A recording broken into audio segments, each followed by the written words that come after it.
บ้านเสื้อเมืองพระชยามเทวาธิราชกุลพ่อกุลแม่กุลครูบาอาจารย์ผู้ประสิทธิ์ประสาทวิชาความรู้สิ่งศักดิ์สิทธิ์ทั้งหลายอันรักษาบ้านเฮาเมืองเฮามีพระบรมธาตุเจ้าโดยสุเทพและครูบาเจ้าศรีวิจัยนักบุญแห่งร้านนาไทยเป็นต้นขออาราธนาและเชิญชวนมาปกปักรักษาพ่อแม่พี่น้องลูกหลานเหลนพ่ออุ้ยแม่อุ้ยพ่อหนานพ่อน้อยต้านสาชุดชนคนดีทุกท่านขอเงือกปากันมีความสุขกายและสุขใจสุขกายปราศจากโรคภัยไข้เจ็บอันร้ายแรงสุขใจปราศจากความโลภความโกรธความหลงความอิจฉาริษยาอาฆาตพยาบาทซึ่งกันและกันขอความสุขอันสมบูรณ์นี้บังเกิดมีกับพ่อแม่พี่น้องผู้รับฟังรายการนี้ทุกคนทุกท่านพร้อมกันนี้ก่อนที่จะได้ดำเนินรายการต่อไปนั้นขอเชิญชวนท่านผู้มีศีลมีธรรมทั้งหลายไหว้พระเพื่อให้เป็นสิริมงคลกับตัวกับครอบครัวพี่น้องเพื่อนบ้านใกล้เฮือนเคียงให้มีความสุขต่อไปว่าพร้อมกันอะระหังสัมมาสัมพุทโธภควาพุทธังภควันตังอภิวาเทมิกราบเจ้าวาคาโตภควตาธัมโมธัมมังนัมสสามิกราบสุปฏิปันโนภควโตสาวกสังโฆสังฆังนะมามิกราบหันธรรมยังพุทธัสสะภะคะวะโตบุพาภคณะมะกะลังกะโลมาเสนะโมตัสสะภะคะวะโตอะระหะโตสัมมาสัมพุทธัสสะนะโมตัสสะภะคะวะโตอะระหะโตสัมมาสัมพุทธัสสะ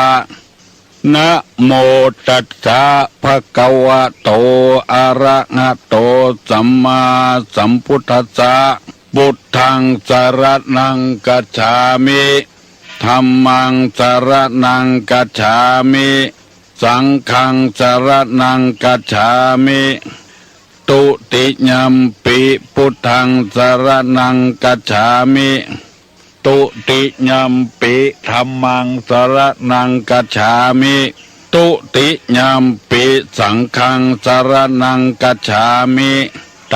ติยัมปิพุทธังสรณังกัจฉามิตติยัมปิธัมมังสรณังกัจฉามิตติยัมปิสังฆังสรณังกัจฉามิ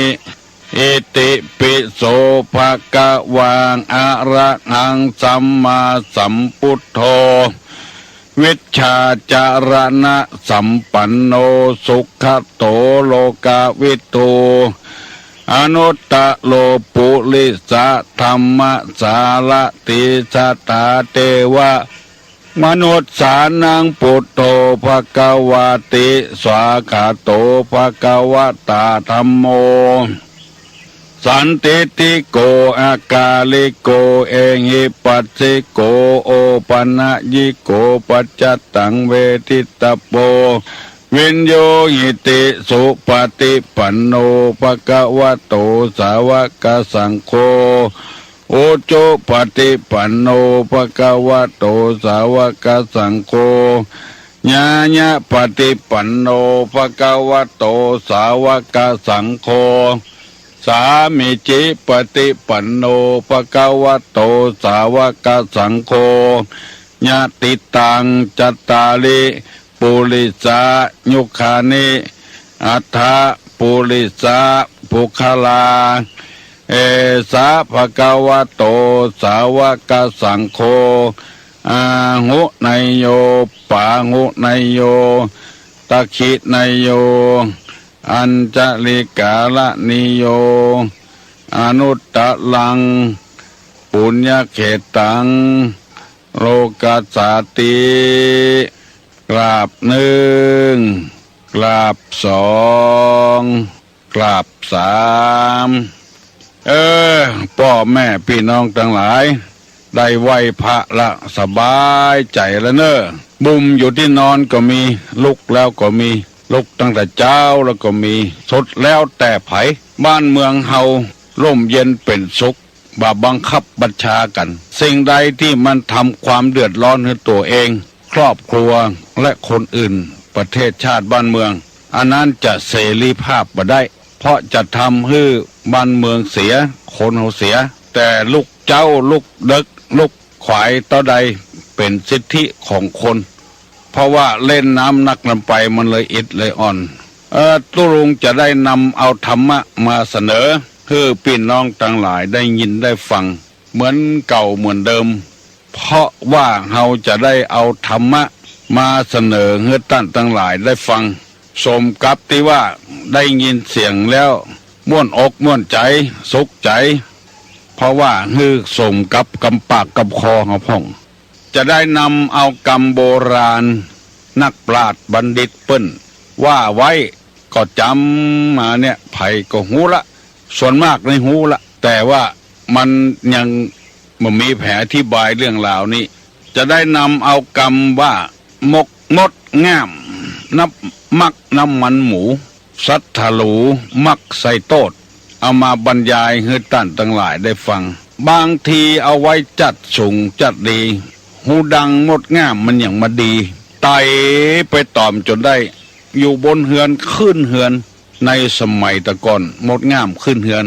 น้ำมันหมูมีที่ไหนไปตอมจะเอามาคั่วมาเจ้าบ่ได้ละเป็นมดง่ามไปเหี่ยมดมันมักน้ำมันหมูมักของมันบางทีก็ไปตายกับของมันเนี่ยนี่วิธีการฆ่ามดง่ามเคยหั่นคนเฒ่าคนแก่พวกเนี้ยกระโหลกเปล่านี่ที่ขูดแล้วยังมันติดอยู่พ่องมดง่ามเตียวที่ไหนนี่เอากระโหลกไปเป้าเขากระโหลกเปล่านะเขาไปควบไว้มันดึงบอกไปไหนแล้วเฮ้ยไปปะกระโหลกเปล่ามันนะทำสักเกึ่งชั่วโมงในกาชั่วโมงในกาเอาไปปลักเปิดพอมดง่ามเต็มในแล้วก็กำกระโหลกเปล่านะเอาไปตีเตาไฟตีเปิ้นซุนเตาไฟไว้ขี้เต้าฮ้อนน่ะเอากระโหลกเปล่าไปควบก็กำเดียวมันแตกลุบตายหมดมาเหลือสักตัวกำจัดมดง่ามน้ำมันหมูอยู่ที่ไหนมันตึงไปตอมฮั่นของมันนี่มันชอบโบราณเปิ้นตึงว่านี่มดง่ามมักน้ำมันหมูสัตถะลูก็เหมือนกันคนที่บ่ถูกกันศัตรูคนโบราณว่าศัตรูคนเมืองเขาว่าสัตถะลูตึงหาวิธีเดียวนะบ่ยกย่องบ่สรรเสริญอย่างเดียวนะจะใส่โทษเงินคำกำแก้วเปิ้นฮิมาโดยถูกกฎหมายบ่ถูกกฎหมายบ่หัวใส่โทษเปิ้นก่อนละร่ำรวยผิดปกติอย่างบ่เดียวนี่ความดีที่ทำนี่มหันละมืดมิดบอดหมดไปเห็นละมีก็จะใส่โทษอย่างเดียวนะอันใดที่มันผิวมันป่องที่ไหนใส่โทษที่นั่นให้โทษแก่กันซึ่งมันผิดกับพุทธวจนะคำสอนในทางพุทธศาสนาทุกขโตทุกขฐานังให้ทุกแก่ท่านทุกนั้นถึงตัวให้โทษแก่ท่านโทษนั้นถึงตัว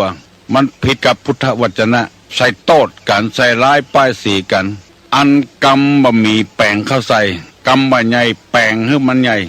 ทางที่กรรมเหล่านั้นบ่ใจมีปิดมีไม้สักอย่างเอามาอ้างอย่างเดียวกรรมเหล่านี้เปิ้นว่ามาอย่างนักปราชญ์บัณฑิตคนเฒ่าคนแก่เปิ้นแปลงเอามาเพื่อให้คนเฮาที่จะมุ่งหวัง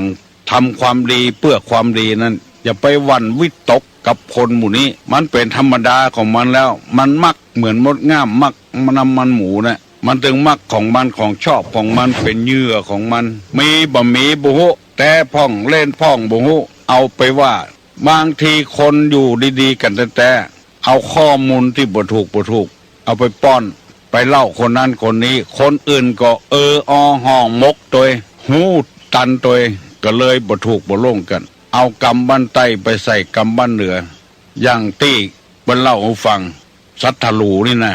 มันย่อมใส่โทษกันเปิ้นแปลงสลากไว้พักคนหิมตังมันไปเขียนบ่าวบ้านใต้นี่ถ้าไปเอี่ยวบ้านเหนือนี่ระวังให้ดีเนอะเขียนติดนั่นหรือว่าบ่าวบ้านใต้นี่เงาบ้านเหนือตาตีเนอะเนี่ย ไปเขียนติดสลาบ้านใต้ถึงบ้านที่เป็นบ่าวโคตรมดปะบ้านเหนือที่ไหนก็ทำตีทำต่อยกันที่หั่นน้ำเพิงหยดเดียวทำให้เกิดศึกค่อยบ้านค่อยเมืองอันเนี้ยสัตถลูมันใส่โต้กันมีบ่ว่าเอาไปใส่ไปเลย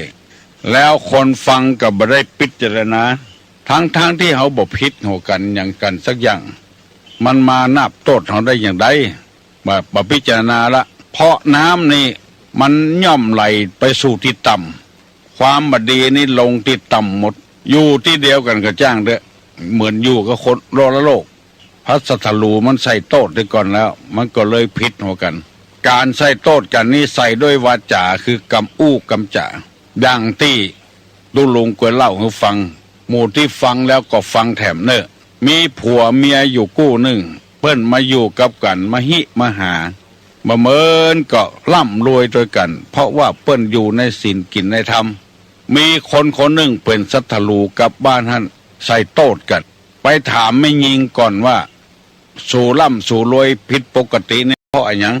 ไม่ยิงก็บอกว่าเพราะช่วยกันก้าการขายบ่ช่อบหักในข้อบงอในกระดูกได้เท่าใดก็ใส่องค์มือเมียไว้เมียก็ใจจ่ายอย่างประหยัดบ่สุรุ่ยสุร่ายพี่น้องตัวมาหักเท่าใดก็พี่น้องต้องผัวมาก็หักตัวอันแบ่งสรรปันส่วนกันโอ้ไปใจใหญ่อันหยังขัวมึงนี่มันบัดใจคนธรรมดาลูกมันเป็นวอกเป็นก้างมาเกิดลูกเป็นสัตว์มาเกิด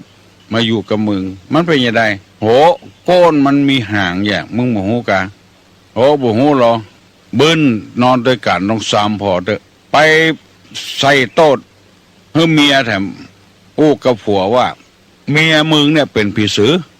สูร่ำรวยตึงวันเนี่ยเพราะผีสือจ้วยหิหาจ้วยสูโอ้ไปเป็นจะได้อยู่ด้วยกันมายังบ่หันเป็นหยังมึงมาเชื่อถ้าพอเมื่อคืนบึ้นมันจะสวามก้นมึงนะถ้าบ่เชื่อพอเอาแล้วเกิดปัญหากันขึ้นแล้วใส่โต้กันใส่โต้ว่าเมียเป็นผีสือใส่โต้ว่าผัวมีหางเมื่อค่ำมานอนด้วยกันเมียก็ใครหูว่าผัวมีหางผัวก็ใครหูว่าเมียผีสือกูเตื้อมาให้บดีก็รับละ8 โมง 9 โมงก็รับวันนี้จะบ่ดึกบ่ดื่นพอ10 โมงไป11 โมงก็บ่รับเอาเข้าปอจ่ายก็ได้รับไปก่อนเมื่อไม่ยิงได้ยินปอจ่ายรับผลพอดละลงมือสามก้นปอจ่ายก็สะดุ้งตื่นเป็นอย่างอี้รุ่นนี่ไม่ยิงเป็นผีสือปอจ่ายไม่ยิงก็สามก้นปอจ่ายซ่อหางบอกปะเกิดเลยลุกเถียงหัวกันจนลงไม้ลงมือมันพูกมาก็แตกแยกกันไปคนที่คนต่างเพราะฉะนั้นพ่อแม่พี่น้องผู้ฟังทั้งหลายกรรมอันใดที่เขาว่ามาด่ามาอย่างมาเนี่ยมันเป็นสัทธลูมดย่อมใส่โต้อย่างน้ำมดง่ามเนี่ยแมงน้ำมันหมูที่ไหนมึงจะไปตอมเฮาปล่อยมันให้อยู่เหี่ยโลกนึงว่าถ้าไปถือกรรมมันคนหมู่นี้ถ้าถือเท่าใดเฮาก็บ่ม่วนใจตัวอันพี่น้องกันกับพิษหัวกันเพราะคนอื่นมือที่3เข้ามาขวางความเจริญอันนี้นำมาเสนอพี่น้องทั้งหลายในเจ้าวันนี้แล้ววันที่12ตุลุงได้นำเอาคำว่าลักษณะของคนที่บันหน้านับถือมี7อย่างแล้วตะวานี่บ่ได้เอาต่อสกรรมเพราะว่าได้อู้เรื่องสังขารเพื่อพี่น้องทั้งหลายได้ฟังว่าความจริงแต่สังขารคืออะไรหยังคือสิ่งที่มีปัจจัยปรุงแต่งขึ้นเป็นสังขารปัจจัยปรุงแต่งเอากันง่ายๆอย่างว่าข้าวหนมจ๊อกเนี่ยจะได้ให้มันเป็นข้าวหนมจ๊อกก็ต้องเอาข้าวมาแล้วก็เอามาตำเป็นข้าวแป้งเมื่อเป็นข้าวแป้งแล้วก็คั่วน้ำอ้อยคั่วมะพร้าวใส่งาอย่าป้องเอาสูนกันก็เอาข้าวแป้งมาปั้นเป็นโม่งเอาไส้เขาใส่ที่เป็นมะพร้าวกับน้ำอ้อยนะแล้วก็เอาละไว้เอาตองมาห่อเอาน้ำมันทาให้ก่อนน้ำมันหมูเนี่ยทาตองให้ก่อนแล้วมาห่อแล้วเอามานึ่งตองก็เป็นปัจจัยน้ำมันหมูก็เป็นปัจจัยน้ำอ้อยกับมะพร้าวก็เป็นปัจจัยข้าวแป้งก็เป็นปัจจัยคนที่ทำน่ะเป็นปัจจัยปรุงแต่งขึ้นเลยเกิดเป็นข้าวหนมจ๊อก อันนี้เรียกว่าสังขารสังขารป๊อปไปขนมจ๊อกมาละสังขารก็บ่เที่ยงสังขารเป็นทุกข์สังขารเป็นหน้าตาไม่ใช่ตัวขนมจ๊อกเพราะคนเอาไปกินแล้วก็ทายเป็นอุจจาระมาเหี้ยหมู่เนี้ยเป็นเต้าเป็นดินไปหมดเป็นอนิจจังเป็นทุกขังเป็นอนัตตาที่เขาว่าเนี่ยเรียกว่าสังขารได้อธิบายไปแล้วเมื่อตะว่าวันนี้จะต่อว่าคนที่บาดหน้านับถือนั้นมีอยู่7อย่าง1มุ่งลาภ2มุ่งสักการะ3มุ่งชื่อมุ่งเสียง4บ่มีฮิริ5บ่มีโอตตัปปะ6ปรารถนาเร็ว7เห็นพิษได้อธิบายไปแล้ว3ข้อมุ่งลาภมุ่งสักการะมุ่งชื่อเสียงยังทำ4ข้อวันนี้จะอธิบายให้จบเนี่ยไม่มีฮิรินี่ความละอาแก่ใจมันมีความละอาแก่ใจสักอย่างหันประโยชน์ส่วนตัวอย่างเดียวมาละอาว่าคนอื่นจะบ่ได้คนอื่นจะบ่ได้บ่มีกินคนอื่นจะเดือดร้อนบละอาแก่ใจก้าวไก่หน้าที่ไปเลยตัวเป็นคนจะได้ไปก้าวไก่หน้าที่ของเปิ้นโมเนี้ยเรียกว่าบ่มีฮิริบละอาแก่ใจบางทีเปิ้นโรยเหลือเฮาก่อนเปิ้นหู้เหลือเฮาก่อนเปิ้นบ่ปากแต่เฮาเนี่ยหู้ตัวเฮาอยู่ว่าเฮามีความหู้ตะใดมีเงินมีคำตะใดบละอาแก่ใจอย่างที่มันเกิดคดีจีความต่างๆมาทุกวันเนี้ยเป็นแม่ย่าไม่ยิงหน้าที่จะหักนวลสงวนตัวใส่สายเสื้อสายเดียวเหียละสะดือออกเหียนั่งเตียวสั้นนุ่งเตียวสั้นเปี้ยเปิ้นคือเปิ้นเกิดกิเลสเกิดตัณหาเกิดความใคร่ความอยากขึ้นเนี่ยบละอาแก่ใจแทนที่จะหักนวลสงวนตัวเป็นพระสงฆ์พระเจ้านุ่งผ้าเหลืองซึ่งปึ้งบ่มีความละอาแก่ใจสักอย่างกล้าทำบาปทำกรรมทำชั่วไปได้เป็นผู้รักผู้ใหญ่ในบ้านในจองเป็นกำนันผู้ใหญ่บ้านเป็นอบต.ตั้งใจจะทำงานเพื่อประโยชน์ส่วนรวมแต่ว่าบละอาแก่ใจหันอันใดเป็นเงินเป็นทองเอาหมดเรียกว่าสมภารกินไก่วัดเอาหมดอะของเป็นเงินเป็นทองเด้อบ่มีความละอาแก่ใจว่าตัวเป็นรักเป็นใหญ่กล้าทำบาปทำชั่วไปได้คนอย่างอี้ที่เฮาว่านะบ่น่านับถือละเรียกว่าสมภารกินไก่วัดตู้หลวงเองเลี้ยงไก่เองก็ฆ่าไก่ตัวเก่ากินถ้าเป็นอย่างอี้แล้วบ่น่านับถือละอันนี้เรียกว่าบ่มีฮิริบ่มีความละอายแก่ใจ2บ่มีโอตัปปะสระโอแล้วก็ออ่างต่อเต่า2ตัวไม่หางอากาศปอสระอะโอตัปปะหรือว่าโอตตัปปะก็ได้โอตตัปปะคำว่าโอตตัปปะนี่แปลว่าความเกรงกลัวบักเก่งไผบอกกลัวไผบัดเดียวนี้กำหยาบออกมาขอโทษที่ต้องว่าคือหน้าด้านบ่มีความเก่งบ่มีความกลัวขอให้เป็นได้ละเอาหมดอะไผจะได้บ่ได้บ่ฮู้ของตัวได้ก็เป็นดีกันละอันนี้มันแก้ยากสำหรับปุถุชนของเฮาแต่ว่าจะต้องแก้ได้ด้วยธรรมะที่ตุลุงนำมาเสนอเนี่ยบางที3คนกับกันนั่งท่ารถจะไปเวียงกองรถมาโบกมือไปคนเนี่ยขอไปคนและ2คนนั้นบาดได้ขึ้นละเพิ่นจะได้ไปบ่ได้ไปผมว่าเอาตัวคนหมู่นี้เป็นต้นอันเนี้ยเรียกว่าบ่มีโอตตัปปะบ่มีความเก่งกลัวคนอื่นอันอย่างคนอื่นหมู่นี้เป็นต้นอันนี้แล้วโอตตัปปะความเก่งกลัวอันนี้ก็เป็นคนที่บ่น่านับถือนะเอาตัวรอดคนเดียวเอาตัวป้นคนเดียวมีหลายคนอ่ะตุลุงเคยได้ยินญาติพี่น้องตายก็มาบอกให้ตุลุงก็ไปแล้วก็ไปบอกให้มันก็ไปญาติของมันไปแผ่บ้านสดคืนเฮือนนั่นละคนขับรถนี่เป็นลูกเป็นหลานจะได้กินอย่างไม่ได้กินอย่างมัวเอาตัวรอดคนเดียวอันเนี้ยบ่เอื้อเฟื้อเผื่อแผ่ให้ไผกินอย่างคนเดียวใจอย่างคนเดียวเป็นหัวหน้าคนก็บ่น่านับถือกินหัวคิวเป็นว่ามันเดียวฮับเมามา100เอาให้เปิ้นเหีย90กับ80กับ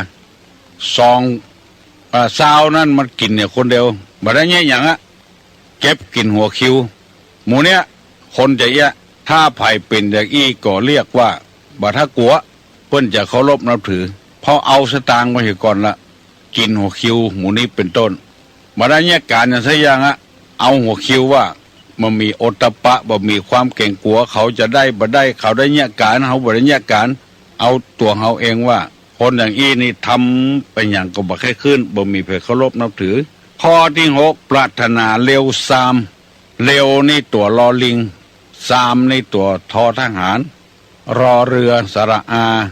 มอม้าเร็วซามคือมีความปรารถนาอย่างเดียวนะปรารถนาคือตัวป้นตัวเก่าอย่าคนอื่นเป็นจะได้บ่หัวอันนี้เร็วซามข้อที่7นะหันพิษอันอย่างที่มันดีๆเนี่ยเป็นพิษไปหมดเป็นบดีไปหมดหวานเถอะตะคืนฟังวิทยุอันนี้ก็คือมีความหันพิษเหมือนกันเดือนจีปีใหม่เปิ้นเอาน้ำไปสะเก้าดำหัวคนเฒ่าคนแก่คนเฒ่าคนแก่เปิ้นปั่นปอนเหอะมันว่าจะใดมันไม่ถูกประเพณีอย่างนี้แทนที่ผู้สูงอายุจะให้ศีลให้พรแก่เด็กเด็กไปให้ศีลให้พรแก่ผู้สูงอายุว่าอย่าอันทะเหมาะมันก็ถูกที่มันว่าแต่มันบ่ถูกที่มันว่าเพราะว่าละอ่อนนี่มันปั่นปอนให้คนเฒ่าว่าขอเงือเป็นล่มโพล่มไทรอยู่กับลูกกับหลานเนอคนเฒ่าก็บอกว่าขอเงือเมียอายุมั่นเนือนหิมากาคืนเนอลูกเนอจะไปทะเลาะบ่แวงกันคนเฒ่าก็เปิ้นปั่นปอนมันว่าละอ่อนปั่นปอนให้คนเฒ่าบ่ถูกทะเหมาะก็จิ้นมาก็ป่าไปเนี่ยก็บัดเดี๋ยวนี้ฟังเนี่ยเนอวิทยุออกวันเน่าวันพญาวันปากปีวันสังขารล่องพิษประตกประเสียงหู้พ่องบ่หู้พ่อง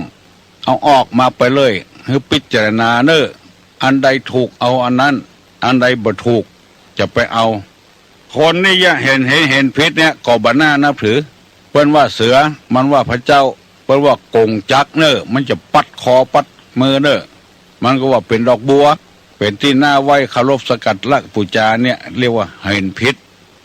ษจากทำนองคลองธรรมหันบ่ถูกต้องไปเหี่ยเลยเพื่อนสะเก้าดำหัวกันตึงวันนับเดือนดีปีใหม่มันก็ว่าบดีอันยังหมูนี้เป็นต้นเพื่อนไปตานขันเข้าพ่อแม่ตายได้เป็น40-50 ปีไปตานอย่างเพื่อนจะไปเกิดบ่ฮือเพื่อนเกิดไปจวนเพื่อนมากินข้าวทิกอันนี้ก็หันพิษสืบชะตาสืบมานี่อย่างเนี่ยซื้อข้าวซื้อแกงมากินแต่กาสืบอายุชีวิตของตัวอันนี้ก็หันพิษกูยังอันนี้ก็บักเคารพมากหน้าเคารพนับถือเปิ้นจะทำของเปิ้นจะเนี้ยของเปิ้นอันใดที่มันบ่เดือดร้อนตัวเองบ่เดือดร้อนคนอื่นแล้วก็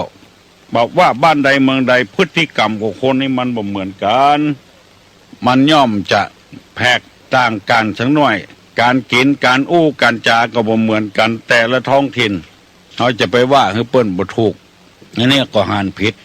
บางทีนี่ไปล้มละลายของเปิ้นเหี่ยเตของเปิ้นเหี่ยเลยบัดนี้อย่างซะอย่างเปิ้นจะก่อเจดีย์ทรายเปิ้นจะแปลงเสวียนใส่ทรายก็ไปเตไว้โอ้เจเวลาให้บ่ได้เอาไปกองทั้งนั้นก็เลยบ่มีทอดบ่เดียวเจดีย์ทรายมีทรายแต่ว่าบ่มีเสวียนเพราะความหันผิดน่ะไปเตเปิ้นบัดนี้บ่ทำก็เลยผิดวัฒนธรรมประเพณีตั้งเหนือนี่เปิ้นตานขันเข้าตานฮือปี้ฮือน้องฮือป่อฮือแม่ขันในกับปั่นปอนเตื้อหนึ่งตุเจ้าตั้งใต้มาเอารวมกันนะโยมกินด้วยกันทั้งเทพบุตรเทพดานะเฮียมันตั้งอกตั้งใจโหห่อหนึ่งวะแกงฮังเลวะแกงงูนวะตั้งใจดาฮือขันคนป่อขันหนึ่งแม่ขันหนึ่งก็อดใจปั่นปอนนึกเปิ้นเฮียมันรวมเฮียว่าเอาด้วยกันนั่นนะอันนี้ก็หันผิดบ่น่านับถือไปเหี่ยและความจริงแล้วถ้าเรารวมกันตัวใดมันดีตัวอันเวลามันจะประเมินตัวใดติดาเป็นเตื้อขันแล้วก็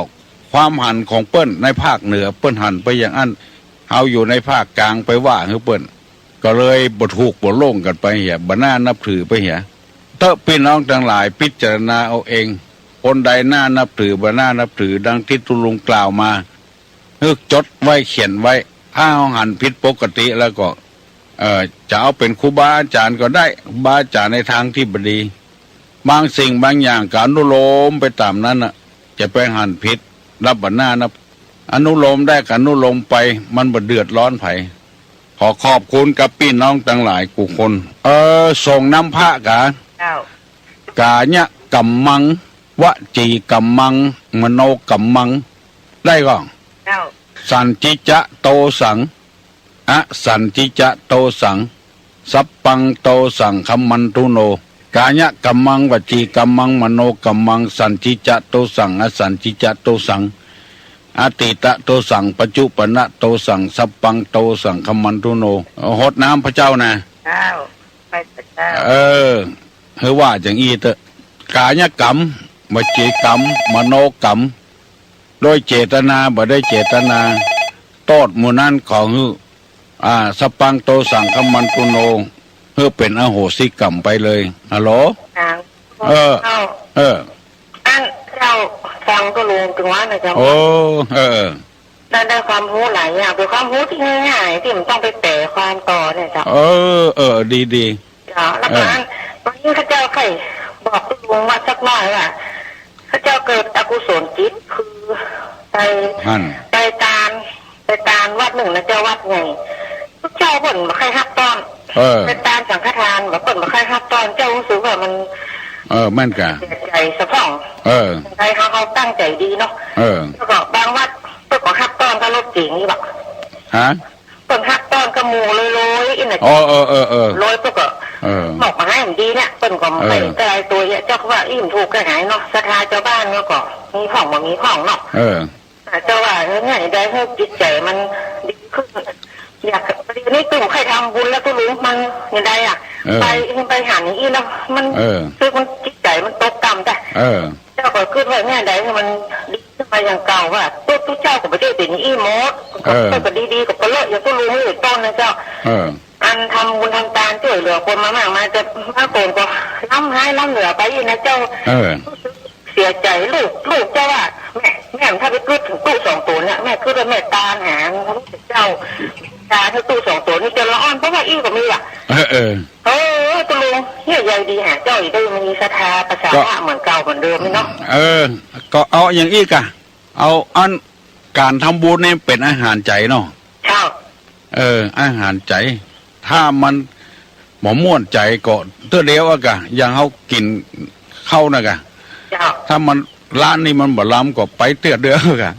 เข้าใจแล้วเจ้าเนาะโอ้เก่งแต่เนาะจ้าพยายามมาที่อื่นผมจะเปลี่ยนอีหมดเนาะน่ากะจ้าพยายามก็ว่าคนก็สมมุติสงฆ์นะลุงเนาะโอ้มันเป็นอย่างอันนั้นเนอะบางทีเหลือพวกออกไม่ออกก็เนอะจ้าความโลภเสียใจว่าดากลัวไปจัดดีโหซื้อแห้งมาดามที่สุดทางเหลืองไปตานะเพราะว่ามันครบหมดตัวอย่างแล้วนะก็พยายามมันทำบุญทำตามมาเสมอแล้วไปปะเถอะอีจิตใจมันตกปกติสุภาพได้ตัวลุงจะมันเอาทำไมอย่างเขาหั่นพริกแต้น่ะงามก็นึกว่าจะลำเนี่ยเพชรไปอย่าน่าจะเป็นอย่างอันหัวแต่ตัวลุงได้เข้าใจคนเหรอเฮ้ยเจ้าตาลซ้ำปั่นปอนแล้วก็ซ้ำเพื่อไปวางเจ้าว่าพวกอีไปล่ำไปเหลือปอนเตยมันน่าเสียดายพวกหักจัดหลายมันน่าจะมามันย่างให้เจ้าหมูรู้หมดรับหูรับตาเตอะเอาจังมันเตอะเจ้าคือถือว่ามันติดกรรมของเจ้าไปปะถึงอีกเนาะ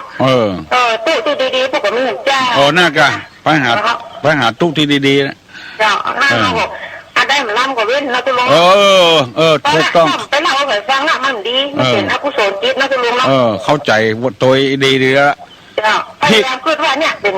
สิ่งหนึ่งที่เขาต้องปะต้องพบในโลกนี้มันเจอแบบตั้งจริงไปตุลุงเนาะเจ้าขอบคุณตุลุงเจ้าที่ให้เขาชื่อเห็นแล้วก็ทำให้จิตใจดีขึ้นนะเจ้าเขานมัสการเจ้าเข้าใจแล้วเนาะประเดี๋ยวเนาะเจ้าประเดี๋ยวนี้พริกมันไม่ใช่เพชรกูแกนเนาะพริกหวานก็มีนะประเดี๋ยวนะวันนั้นตังโป่งแยงเนี่ยพวกมาแก่นมาเล่นเป็นพริกหวานเอาฝานแจ้น้ำปลากับลาบก็ได้มันไม่ใช่ว่าเผ็ดเถียกูแก่นเอาละไม่ออกถูกต้องละไม่ออกมาท่าไปกึดมาละมาท่าไปว่าอย่างจะเป็นบัจีกรรมมโนกรรมเห็นบ่ได้มีนักปเลอะปเตอตู้ลุงก็เคยได้ยินมาละมากองรถเครื่องการรถถีบไปในเพิ่นบ่ว่างเพิ่นพักผ่อน มากองรถเก่งมาติดปิดเปิดประตูดังต้มตั้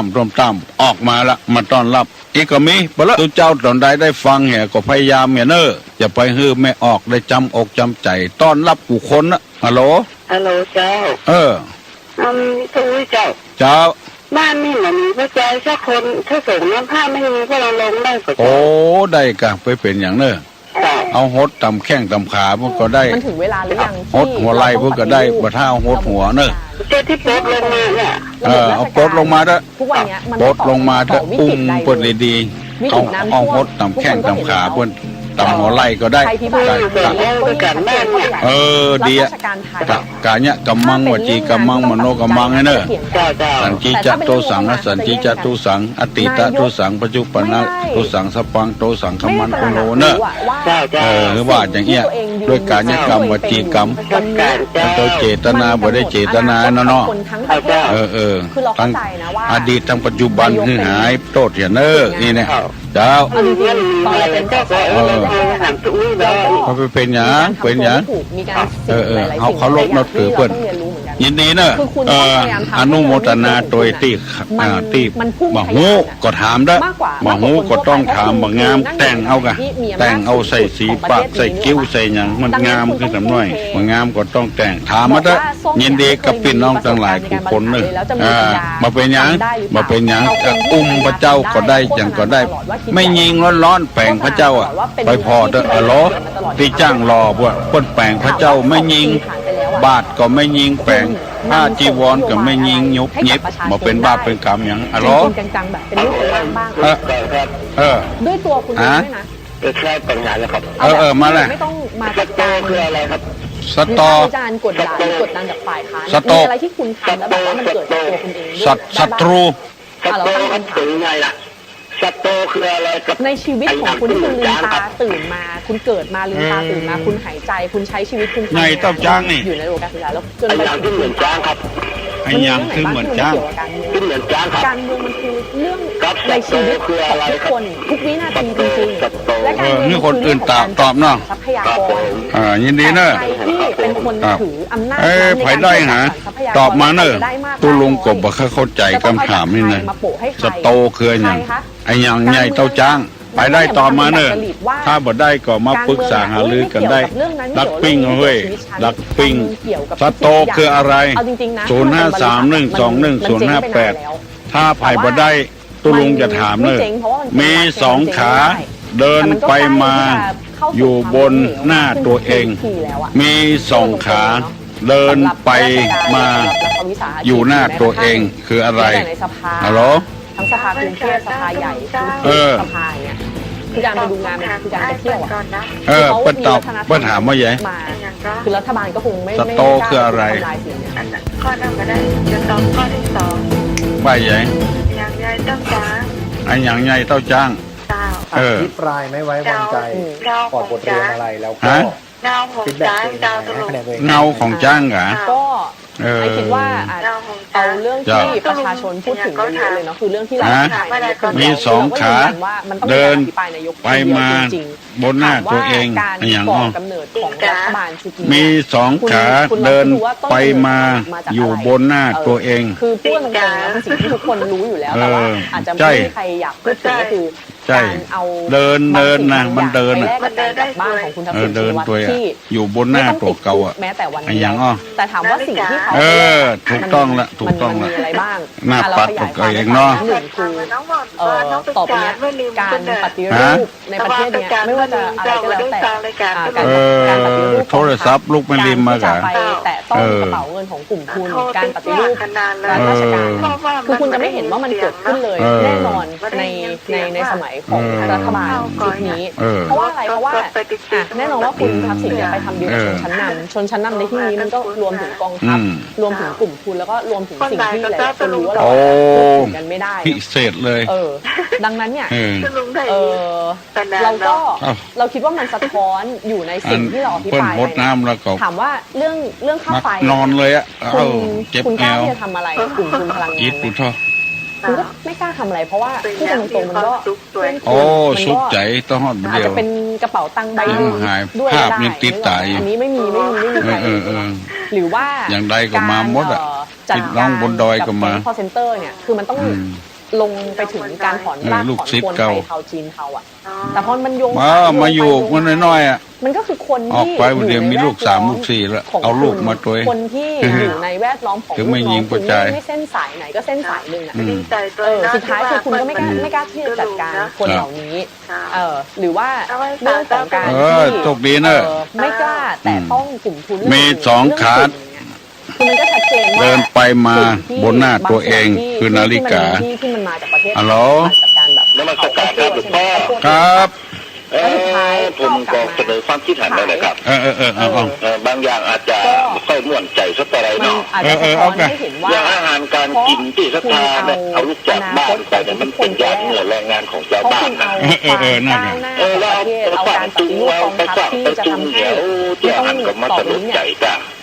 ใช้ อ๋ออย่างนั้นบ่เฮาบักทักกึดเนอะ 2 ปีไปทิ้งในกองทัพแล้วก็ ตานแล้วเฮาบักทักกึดละ ราชาบอกว่า บักทักกึดเอาไปฟังไปตูมตั้งใจเด้อเพราะว่า ก็ต้องสูญเสีย ของ ไป บ่มักไปจ้างครับจำ การที่จะท เอากิน ำ ล้ำไปจ้างกำปอนมันนักลำไปอ่ะ ครับผม บ่ฮู้อย่างนี้อย่างไร ให้พวกเขาเนี่ยได้ มัน ไป จำเป็น แข่ง ต้ ขั อน ง โลกเพิ่มมากขึ้นแล้วก็ไม่ต้อง มันแล้วก็ทำอย่างนึงเลยอันโทรศัพท์มือถือนี่มันมีความจำเป็น มัน เนาะ ก็ไกลออกไปอีกหรือว่า สักตัวก็ลังปั่นปอนอยู่นะเนี้ยปั่นปอนหักตัวจับกิจกรรมนี่มันจะเปิดหัว บ่เปิงสักอย่างตุลงตึงบักซื้อมาใจเขาถามขายถามเอาฮื้อบ่ได้เฮาก็บ่เอามันบักเปิงได้นะใครบอกให้ตัวเจ้าทั้งหลายพยายามปิดไว้อย่าเนาะ ทำได้แค่ เมาเนี่ยเรื่องนี้การสวดมนต์กันอันน่ะ แจกเงิน เดินอยู่คิมขี้ข้างเขาน่ะกำลังเจริญพุทธ ที ม นี้ นต์ รู้สึกยังไงเวลา เอาเห็นแล้วอโลอโลอโล มันมีการมีงานตึกแล้วไม่ได้มันก็เป็นจับก็แบบปิด โลโก้ เนาะ คู่กันไป ยังได้แบบกันกันด้วยของการราชการสวัสดีปีใหม่ครับ ครับยินดีเนอะ แต่ว่าจริงๆเริ่มจากเรื่องของการแฮกงบประมาณซึ่ง เอาเนอะตัวเจ้าพนายที่ฟังตัวลุงนะ คือสนใจ คือจำไว้เนอะปิดไว้เห็นเถอะ ใช้ โท เว ร ลา ศัพท์ ใกล้ควรกับมันให้ ใจที่มันที่จำเป็น ชำนาญ ฮัลโหล มีความรู้ที่จะพูดเรื่องนี้จริงๆแต่ว่ามันก็เรียกว่าเป็นจังหวะมากกว่าก็จาก โอ้ฮั่นๆ ที่เราก็เข้าไปดู เนาะ ประมาณที่มันผิดปกติ จริงๆมันเป็นจุดๆเล็กๆน้อยๆนะแต่ว่า โอ้ คือต้องบอกว่า ไอ ไอ การมาทำเรื่องประกันสังคมอ่ะ อยู่ มั ไกลเหรอ สะท้อนหลายอย่างนะหนึ่งคือระ อ๋ บ อบ สอนผู้เลยไม่แก้วอ่ะ การจัดซื้อจัดตั้งภาครัฐ เนี่ยอย่างไรอ่ะ คุณสามารถ มือเลือกอะ ว่าคุณทำถูกระ ลู เบี ก ยบ ศิษย์ คุณ ลูกหา ถูกต้อง ทำมา ตามกฎห เป็น มายคุณ เป็น ไม่ ปั ได้ นเป็นปันอะ ทำผิด คือคุณพูดได้แต่ว่า ว่านะ เรื่องเนี้ยคุณลืมดูประสิทธิภาพความคุ้มค่า ภาพมันบริจาคเนาะ แม่แก้วสันปุเลยเป็นยังโครงสร้างว่า มาเถอะ เฮ้ยทำไมประกันสังคมอ่ะมันถึงทำงานแบบนี้อ่ะเพราะว่าอะไรเพราะว่ามันติดความเป็น ว่างกะ รัฐราชการ ได้กะ แล้วก็ติดระบบราชการ ก็รวดประกาศโดยไผ่ที่บัดตันได้ตะวานะเนาะ กระดาษ เพิ่งมาเอาเนอร์มีอยู่พุทธาพิเศษ2-3 วัดปุ่น ตามกฎหมายแต่ว่าสิ่งที่เรียกว่ามีระเบียบรองรับตามกฎหมายอะคือถามว่ามันคุ้มค่าเต็มประสิทธิ ไว้ ภา กั พ บหอบ หรือ กับ เปล่า เงิน มันอาจจะไม่ใช่ อ๋อดีลูกยันผ้านยันมหามงคลพุ่นว่า มันอาจจะดูเหมือนแบบเฮ้ยเรามาพูดเรื่องตึกมาพูดเรื่อง ได้ จริงๆมันสะท้อนนะว่า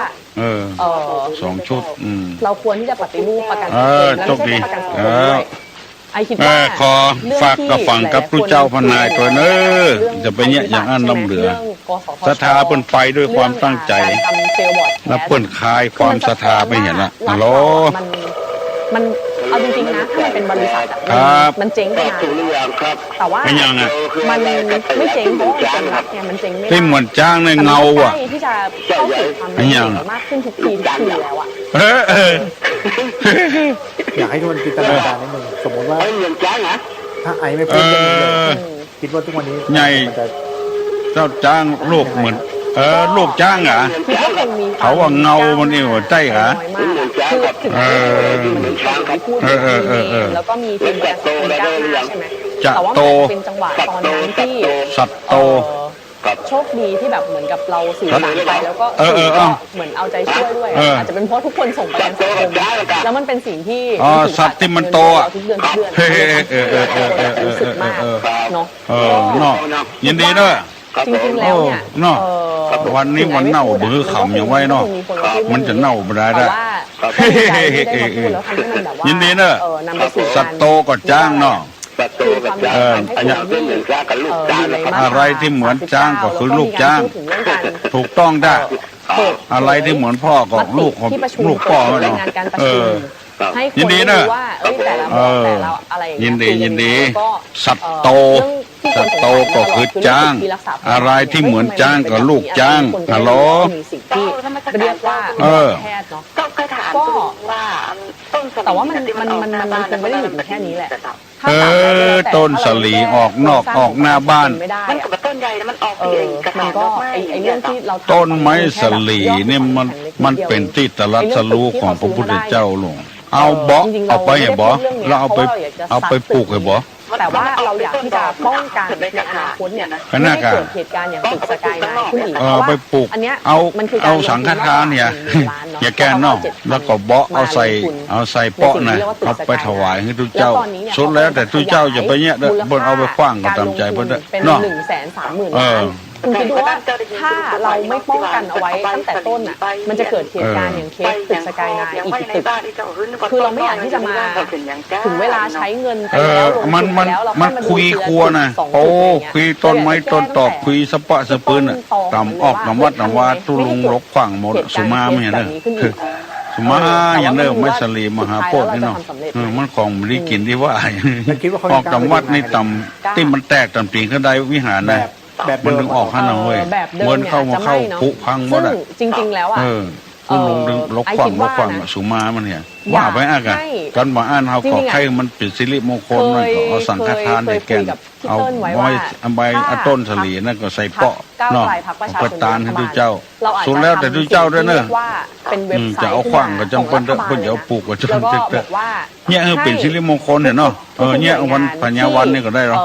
ใช้งบประมาณจากภาษีหรือว่าใช้การจัดซื้อจัดจ้างแบบภาครัฐ ตรงนี้เนอะปีใหม่เนอะ การจัดซื้อจัดจ้างอ่ะถ้าคุณจะต้องไป มันไม้สลีมหาโพธิ์ในไม้พระพุทธเจ้าตรัสรู้เป็นไม้มงคลเนาะมีสง่าราศีมันคุยนะมันคุยหอกคุยเงินคุยต้นไม้คุยบนประตูบนเสียงเหรอ หนึ่งคุณไปดูรายการแบบไหนแล้วก็รายงานการประชุมมีหรือเป ค ล่า รับจะถามนะ ทีเนี้ยมันจะคือจะบอกว่าอะไรนะ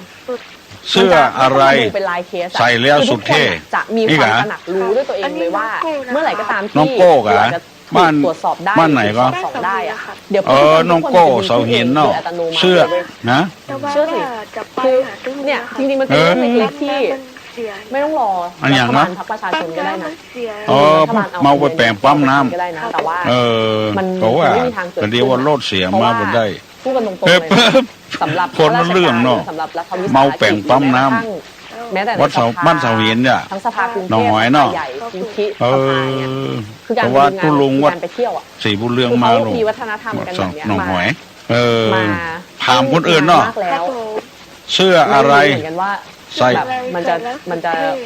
ใส่แล้วสุดเท่ คือรัฐบาล ภายได้ ไม่กล้าไปคุกคามราย ภายได้ตอบมาเนอะปัญหาของน้องโก้บ้านเสาหินหนองหอย เสื้ออะไรใส่แล้วสุดเท่อะเสื้ออย่างอ้อมันจะเสื้อนะ หลักๆ อันเซอร์นี่เป็นคนยองหรือว่า เรื่องแรกเลย อั เนี่ย น คือเรื่องสิทธิ์ คนนั่นเนี่ยคนเงี้ยวอ่ะคนไตใหญ่อ่ะเสื้อมันแขนมันใหญ่อ่ะมันเป็นใจแขนอย่างของเฮาหรอก หรือว่า มันนอนรับลูกมาเมื่อเจ้ามันแบบพอมันเอาเสื้อมันนุ่งเป็นเตียวเปิ้นมาเอวหาเพราะว่าอันพี่สร้างในเอียละอันอย่างออกหูผมว่าบละไอ้หลอกละนะบละมันนึกว่าอันเป็นเตียวขาโยงของมันก้มพอโอ้เป็นเสื้อluônนี่อันนี้เสื้ออะไรใส่แล้วสุดเท่ภายได้ต่อมาเนอะฮัลโหล ที่แบบไม่ใช่ว่าทุกอย่างแบบว่าบอกว่า โดยรอบุญกะ มีเอกสาร ชุดรอเลย นี่นั่นแล้วคุณจะแบบจบไปแค่นั้นน่ะคือไม่อยากให้เกิดการลงทุนแบบที่มันเป็นมาในอดีตอีกเนาะ โอ้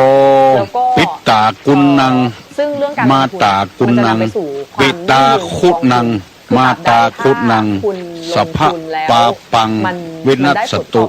วินัสก็ได้วินาก็ได้วินาสันตุ หมายถึง วิ การ นาสันตุ จ่ายสิทธิ ปิตาคุณนังมาตาคุณนังสัพพะปาปัง วินัสสตุครับคุณของพ่อคุณของแม่สัพพบาปจำมวลจุงวินาศไปเลยอันนี้กำแปะมานะเพราะว่าตอนนี้คือมาถ้าแปะละเนาะปิตาคุณนางมาตาคุณนางสัพพะปาปังวินัสสตุเจริญพรเนอะดีตอบถามมาเถอะตัวลุงจะตอบเฮ้เอากันง่ายๆอะมาถ้าเอาไก่ๆเอาไก่ๆเนี่ยเสื้ออะไรใส่แล้วสุดเท่ภายได้ตอบมาเนอะเสื้ออะไรใส่แล้วสุดเท่พญาขึ้นขี่นั่งบุรีสุบนั่งสูบบุรีพ่นควันปุ๋ยไม้สามขาพญาขึ้นขี่นั่งสูบบุรีพ่นควันปุ๋ยสองกำเนอะของน้องเสาหินกับของตุลุงไม้สามขาพญาขึ้นขี่นั่งสูบบุรีพ่นควันปุ๋ยกะว่าเสื้ออะไรใส่แล้วสุดเท่ใครตอบได้ตอบมาเนอะเรื่องตะกี้นะขอฝากตุเจ้าพนายที่ได้ยินตัวเนอพยายามมือศรัทธาได้เลื่อมใส่ศรัทธากับวัดกับวากับศาสนาเอาคนเดียวเป็นผู้ทำลาย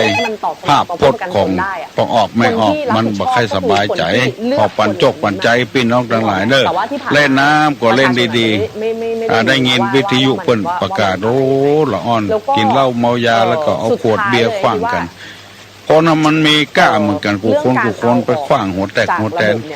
ต่างคนต่างกวดเจ็บเหมือนกันขอลูกหลานจะไปเนี่ยอย่างนั้นน้ำเหลือเนอะตุลุงขอปั่นปอนเนอะปีใหม่วันปีนี้ขอให้มีโชคมีลาภอายุมันขวัญยืนได้ประมาทได้ประมาทอักขระวะโดยกายกรรมวจีกรรมมโนกรรมก็ขอให้เป็นอโหสิกรรมเนอะตุลุงบ่ถือโทษถือตาไผสักคนนะอย่าได้เป็นนิวรณ์ทำกรรมมันแก่นกล้าอันจังห้ามเสียงยังคุณงามความดีเจ้าสังอย่างเฉพาะการปีใหม่เดือนใหม่วันใหม่ให้ปากันเจริญไปโดยอายุวันนะสุขภละหิมากาขึ้นมีโชคมีลาภเนอะสัพปีติโยวัจจันตุสัพพะโลโกวินัสสตุมาเตภาวะตนตลายุสุขีที่ขายุโกเพราะว่าอภิวาทนาสีลิสนิจังวุธาปจายโนจตารโลธรรมาวัฏันติอายุวันโนสุขังกวาลาในการบริหารองค์กรนึกออกไหมบอร์ดควรที่จะแต่งตั้งคนนี้มามันเหมือนบริษัททั่วไปอ่ะที่บอร์ดแต่งตั้ง CEO ใช่ไหมแล้ว CEO ก็ไปบริหารองค์กรได้กำไรมากน้อยเท่าไหร่องค์กรมีประสิทธิภาพไหมทุกคนทำงานอย่างมีความสุขหรือเปล่าคนที่ต้องได้รับผลกระทบจากองค์กรนี้ทุกคนแฮปปี้ไหมอ่ะ CEO เป็นคนทำใช่ปะแต่กลับกลายเป็นว่า CEO ของประกันสังคม CEO ของกสทชเนี่ยมันมาจากมันคือเขาไต่เต้าจากระบบราชการขึ้นมาซึ่งเราไม่ได้บอกว่าเขาไม่ดีหรือว่าเขาไม่มีความสามารถแต่เราตั้งคำถามขณะนี้ท่านกำลังฟังสถานีวิทยุกระจายเสียง FM 104.5 เมกะเฮิรตซ์แล้วก็แบบถูกปรุงมาแบบนั้นไหมอันนี้คือเป็นโจทย์ใหญ่3เรื่องได้กล่าวเมื่ออาทิตย์ที่แล้วว่าเราจะได้ศึกษาเรื่องบารมีสิต่อจากเมื่อครั้งก่อนก็จริงๆตอนนี้ก็ควรจะได้มันมีเรื่องตึกสตงเนาะในบารมีข้อที่2คือศีลบารมีแล้วก็ถล่มแต่ด้วยจากการบรรยายเมื่ออาทิตย์ที่แล้วแต่ประกันสังคมได้มีสาธุชนหลายท่านยังเข้าใจไม่กระจ่างชัดมาถามถึงเรื่องทานบารมีว่าการทำทานอย่างไรจึงจะเป็นทานบารมีเป็นทานะอุปบารมีเป็นทานะปรมัตถบารมีซึ่งถือว่าเรื่องของการบำเพ็ญทานนี้เป็นเรื่องที่สำคัญอันดับแรกของบุคคลที่จะสร้างบารมีหรือของบุคคลที่จะอบรมหล่อหลอมจิตใจของตนเองให้เหมือนกับที่สมเด็จพระสัมมาสัมพุทธเจ้าได้ทรงปฏิบัติมาแล้วการหล่อหลอมใจนั้นเรื่องของการบริจาคทานคือการเสียสละนับเป็นวิธีการที่สำคัญวิธีการแรกเพราะว่าคำว่าโพธิสัตว์หรือคำว่าสัมมาสัมพุทธเจ้านั้นหมายถึงบุคคลผู้อุทิศตนเพื่อความสุขของผู้อื่นของสรรพสัตว์ทุกทั่วหน้าจำนวนนับไม่ถ้วนอย่างการตรัสรู้ของสมเด็จพระสัมมาสัมพุทธเจ้านั้นก็เพื่อมนุษย์ในโลกในมารโลกในเทวโลกและพรหมโลกคือไม่ใช่แต่เฉพาะในมนุษย์เท่านั้นยังเป็นประโยชน์แก่ทั้งหมู่มาร ทั้งเทวดาและพรหมก็ได้รับประโยชน์จากการตรัสรู้ของพระพุทธองค์ด้วยผู้ที่จะทำประโยชน์ใหญ่หรือผู้ที่จะเป็นมหาสัตว์ซึ่งมีจิตใจกว้างขวางดังมหาสมุทรนั้นจะต้องฝึกฝนด้วยการเสียสละก่อนเป็นเบื้องต้นก็คือการบริจาคทานเพราะว่าผู้ที่ทำประโยชน์ให้แก่ผู้อื่นนั้นจะต้องเป็นบุคคลที่ไม่เห็นแก่ตัวก่อนเป็นอันดับแรกต้องเป็นผู้ที่เสียสละซึ่งคนที่จะเป็นคนเสียสละได้นั้นไม่ใช่หมายความว่าจะเสียสละกันได้โดยวาจาหรือจะจับใครคนใดคนหนึ่งขึ้นมาเป็นผู้เสียสละก็หาได้ไม่ผู้ที่จะเสียสละได้นั้นจะต้องเป็นผู้เสียสละในทางจิตใจคือมีจิตคิดเสียสละไม่เห็นแก่ตัวมาตั้งแต่ต้นก็ได้แก่ผู้ที่เคยหล่อหลอมใจด้วยการเสียสละมาแล้วถ้าท่านทั้งหลายอ่านพระเวสสันดรท่านก็จะพบว่าตอนที่พระเวสสันดรประสูติออกจากพระครรภ์ของพระมารดาใหม่ๆนั้น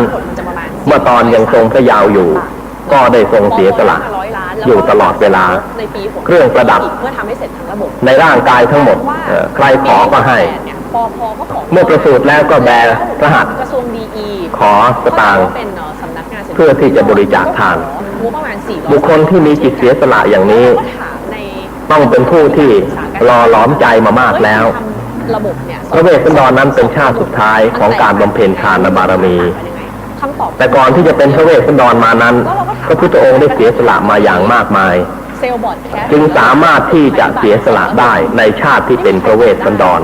ซึ่งไม่มีใครที่จะเสียสละได้อย่างนั้นได้ทรงบำเพ็ญบารมีทั้งทานบารมีทานอุปบารมีและทานปรมัตถบารมีทั้งนี้ก็ได้ทรงฝึกฝนใจมาก่อนในอดีตชาติฉะนั้นวิธีที่เราจะหล่อหลอมใจให้เป็นดังเช่นโพธิสัตว์หรือดังเช่นพระพุทธองค์นั้นในการต้นที่สุดเราทำอย่างไรจึงจะให้คนเราทุกคนนี้รู้จักเสียสละกันตั้งแต่เบื้องต้นอาตมาเห็นบางท่านที่ฝึกฝนลูกหลานของตนเองให้เสียสละตั้งแต่เล็กแต่น้อยเช่นเป็นต้นว่าให้เด็กหัดใส่บาตรเมื่อพระมาบิณฑบาตที่หน้าบ้านแทนที่ผู้ปกครองจะทำอะไรเองจะใส่เองก็สอนให้เด็กใส่หรือไม่ฉะนั้นก็เอาเด็กไปฝึกให้รู้จักใส่บาตรให้รู้จักเสียสละวิธีการปฏิบัติอย่างนี้เราปลูกฝังนิสัยเด็กของเราให้แกรู้จักบำเพ็ญทานตั้งแต่เล็กตั้งแต่น้อยถ้าหากว่าเราจะเฝ้าติดตามเด็กที่ได้รับการฝึกฝนอบรมอย่างนี้มาตั้งแต่ต้นจนกระทั่งเขาเติบโตเป็นผู้ใหญ่เราจะพบว่าบุคคลคนนี้จะมีความเห็นแก่ตัวน้อยจะมีการเสียสละอยู่ตลอดเวลาได้กล่าวแล้วว่าการเสียสละเพื่อบำเพ็ญบารมีนั้นในทางพระพุทธศาสนาพระพุทธองค์ท่านก็ตรัสสอนให้เราบำเพ็ญให้เป็นให้ถูกไม่ใช่หมายความว่ามีเท่าไหร่เราก็เสียสละกันทั้งหมดโดยที่ตนเองนั้นไม่ต้องมีอะไรไว้บริโภคไม่มีอะไรเหลือไว้สำหรับที่จะได้อาศัยเลยแต่ต้องสอนให้เรารู้จักแบ่งปันทรัพย์สมบัติหรือรายได้ที่เรามีอยู่ที่เราสามารถแสวงหาได้นั้นส่วนหนึ่งควรแบ่งเอาไว้สำหรับที่เราจะได้บริจาคทานเป็นวิธีบำเพ็ญทานบารมีซึ่งเราเองนั้นก็ไม่ต้องเดือดร้อนใจแต่เราสามารถบำเพ็ญทานได้ทานบารมีซึ่งเป็นทานขั้นธรรมดาพื้นฐานทั่วไปหรือจัดมาเป็นประเภทพาหิระทานคือทานที่เราจะต้องเสียสละแต่วัตถุสิ่งของภายนอกออกไปนั้นทุกคนทำได้ทุกคนทำทานบารมีได้ไม่ว่าจะเป็นคนจนไม่ว่าจะเป็นคนรวยสามารถทำได้เหมือนกันหมดเว้นแต่ว่าเราจะเข้าใจทำกันหรือไม่เท่านั้นเองเพราะว่าบางท่านเนี่ยมักจะเข้าใจว่าชีวิตของคนที่จะบริจาคทานให้เกิดเป็นบุญเป็นกุศลแก่ตนเองได้นั้นก็คือชีวิตที่ถึงพร้อมมีทุกสิ่งทุกอย่างบริบูรณ์แล้วจึงจะบริจาคทานเราเข้าไปกันอย่างนั้นถ้าเราเข้าใจอย่างนั้นมองอีกแง่หนึ่งในมุมกลับก็เสมือนหนึ่งกับว่าผู้นั้นเป็นผู้ที่บริโภคไม่หมดแล้วจึงสามารถจะบริจาคทานได้ก็เท่ากับว่าเราได้นำสิ่งของที่เหลือเดนที่ไม่มีความจำเป็นอะไรแก่เราเลยไปให้ทาน ทานนั้นจะมากได้อย่างไรกับบุคคลที่กำลังขัดสนอยู่แม้ว่าจะไม่ค่อยมีจะกินเลยแต่ยังมีน้ำใจที่เอื้อเฟื้อเผื่อแผ่แบ่งปันส่วนหนึ่งที่ตนเองพอจะแบ่งปันได้ออกไปบริจาคทานอย่างไหนจะมีค่ามากกว่ากันทั้งที่สิ่งของนั้นมันยังจำเป็นอยู่เราเองก็จำเป็นจะต้องใช้สอยแต่ถึงกระนั้นเราก็ตัดใจได้ว่าเราจะแบ่งส่วนหนึ่งนี้ออกไปบำเพ็ญทานเราจะเสียสละส่วนหนึ่งออกไปเป็นทานผู้ที่แบ่งปันอย่างนี้ย่อมจะได้อานิสงส์มากกว่าที่เราจะมีจนเหลือล้นไม่สามารถที่จะบริโภคได้หมดแล้วเราจึงจะบริจาคทานเหมือนคนบริโภคของไม่หมดแล้วไอ้ที่เหลือจากการบริโภคนั้นจึงจะหยิบยื่นให้แก่คนอื่นของสิ่งนั้นจะมีค่าได้อย่างไรก็ไม่ต่างอะไรกับของที่เหลือเดนเพราะฉะนั้นการทำทานเนี่ยขอให้เราเข้าใจว่าไม่ว่าเราจะอยู่ในฐานะเช่นใดก็ตามทุกคนสามารถทำทานได้ทั้งสิ้นสามารถบริจาคทานได้มากน้อยเนี่ยไม่สำคัญทีนี้ในปัจจุบันเนี่ยความเปลี่ยนแปลงของสังคมหรือความนิยมในทางสังคมนั้นทำให้เราซึ่งมีเบี้ยน้อยหอยน้อยไม่สามารถที่จะทำทานได้เช่นอย่างสมมุติว่าเราจะไปในที่สมาคมแห่งใดแห่งหนึ่งหรือที่ประชุมชนประชุมใดประชุมหนึ่งเนี่ยเกิดในที่ประชุมชนนั้นโหวตเสียงขึ้นมาว่าเราจะร่วมกันบริจาคเพื่อสร้างสิ่งใดสิ่งหนึ่งขึ้นมาให้เป็นสาธารณประโยชน์ผู้ที่เข้าร่วมประชุมนี้จะต้องบริจาคทรัพย์สินเท่านั้นเท่านี้ซึ่งเผอิญเราเนี่ยมีสตางค์ไม่พอเช่นจะต้องบริจาคคนละ 1,000 บาทเราเกิดมีสตางค์ไม่ถึง 1,000 บาทหรือ 1,000 บาทนั้นมันเกินกำลังของเราเกินรายได้ที่เราจะทำบุญเช่นนี้ได้เราก็เกิดความอับอายไม่สามารถที่จะกระทำได้ชุมชนนั้นก็ทำให้เรานี้เกิดความคับแค้นใจขึ้นมาทันทีซึ่งความจริงแล้วการทำทานนั้นไม่ควรจะบังคับไม่ควรจะกำหนดกฎเกณฑ์ว่าจะต้องทำเท่านั้นเท่านี้เรามีมากเราทำมากได้เรามีน้อยเราก็ทำน้อยได้และการทำมากทำน้อยนั้นไม่ใช่เป็นความอายไม่ใช่เป็นสิ่งที่ควรอายขอให้เราทำแม้ว่าเราจะมีเพียงเล็กน้อยเนี่ยก็ยังมีประโยชน์ยกตัวอย่างเช่นกระทรวงมหาดไทยแต่ขอให้เราทำกระทรวงเกษตรอานิสงส์นั้นน่ะไม่ใช่อยู่ที่จำนวนเพียงอย่างเดียวอานิสงส์ของทานนี่อยู่ที่เจตนาด้วยแต่เจตนาของเรานั้นบริสุทธิ์ทั้ง3การทั้งก่อนบริจาคขณะที่บริจาคและเมื่อบริจาคแล้วเราก็มีจิตนี้แจ่มใสการบริจาคทานด้วยเจตนาทั้ง3การที่สมบูรณ์อย่างนี้มีอานิสงส์มากเพราะฉะนั้นไม่ว่าจะเป็นคนมีคนจนเราทำได้ทั้งสิ้นอาตมาเคยพูดมาหลายครั้งแม้แต่ก่อนที่จะทำบาตรที่เรียกว่าบาตรออมสินที่สำหรับให้ท่านทั้งหลายไปใส่กันที่บ้านก็ได้ปรารภถึงเรื่องนี้ว่าการทำบุญชนิดที่น้ำทีละหยดลงในตุ่มนั้นมันก็ทำให้ตุ่มเนี่ยเต็มได้ฉันใดบุญกุศลที่เราสั่งสมไว้ก็สามารถที่จะทำให้กุศลที่เราบำเพ็ญนั้นเต็มเปี่ยมได้ฉันนั้นเหมือนกันในบทที่พระสงฆ์ท่านให้พรแก่พวกเราที่ว่ายะถาวารีวหาปูราปริปุเรนติสาคารังเป็นต้นไปเนี่ยท่านก็ชี้ได้ให้ชัดเจนแล้วว่าการบำเพ็ญบุญเนี่ยแม้ว่าเราจะบำเพ็ญทีละเล็กทีละน้อยอย่างไรก็ตามอานิสงส์ก็ย่อมจะได้มากเหมือนหยาดน้ำที่หยดลงตุ่มทีละหยดทีละหยดมันก็สามารถที่จะทำให้น้ำในตุ่มนั้นเต็มเปี่ยมได้การบริจาคทานก็ฉันนั้นเหมือนกันเราจะใส่บาตรวันละเล็กวันละน้อยนั้นก็ไม่เป็นไรอย่างบาตรที่ท่านทั้งหลายรับไปนั้นเราใส่วันละเล็กวันละน้อยมันก็เป็นสมบัติของเราเป็นบุญเป็นกุศลทั้งสิ้น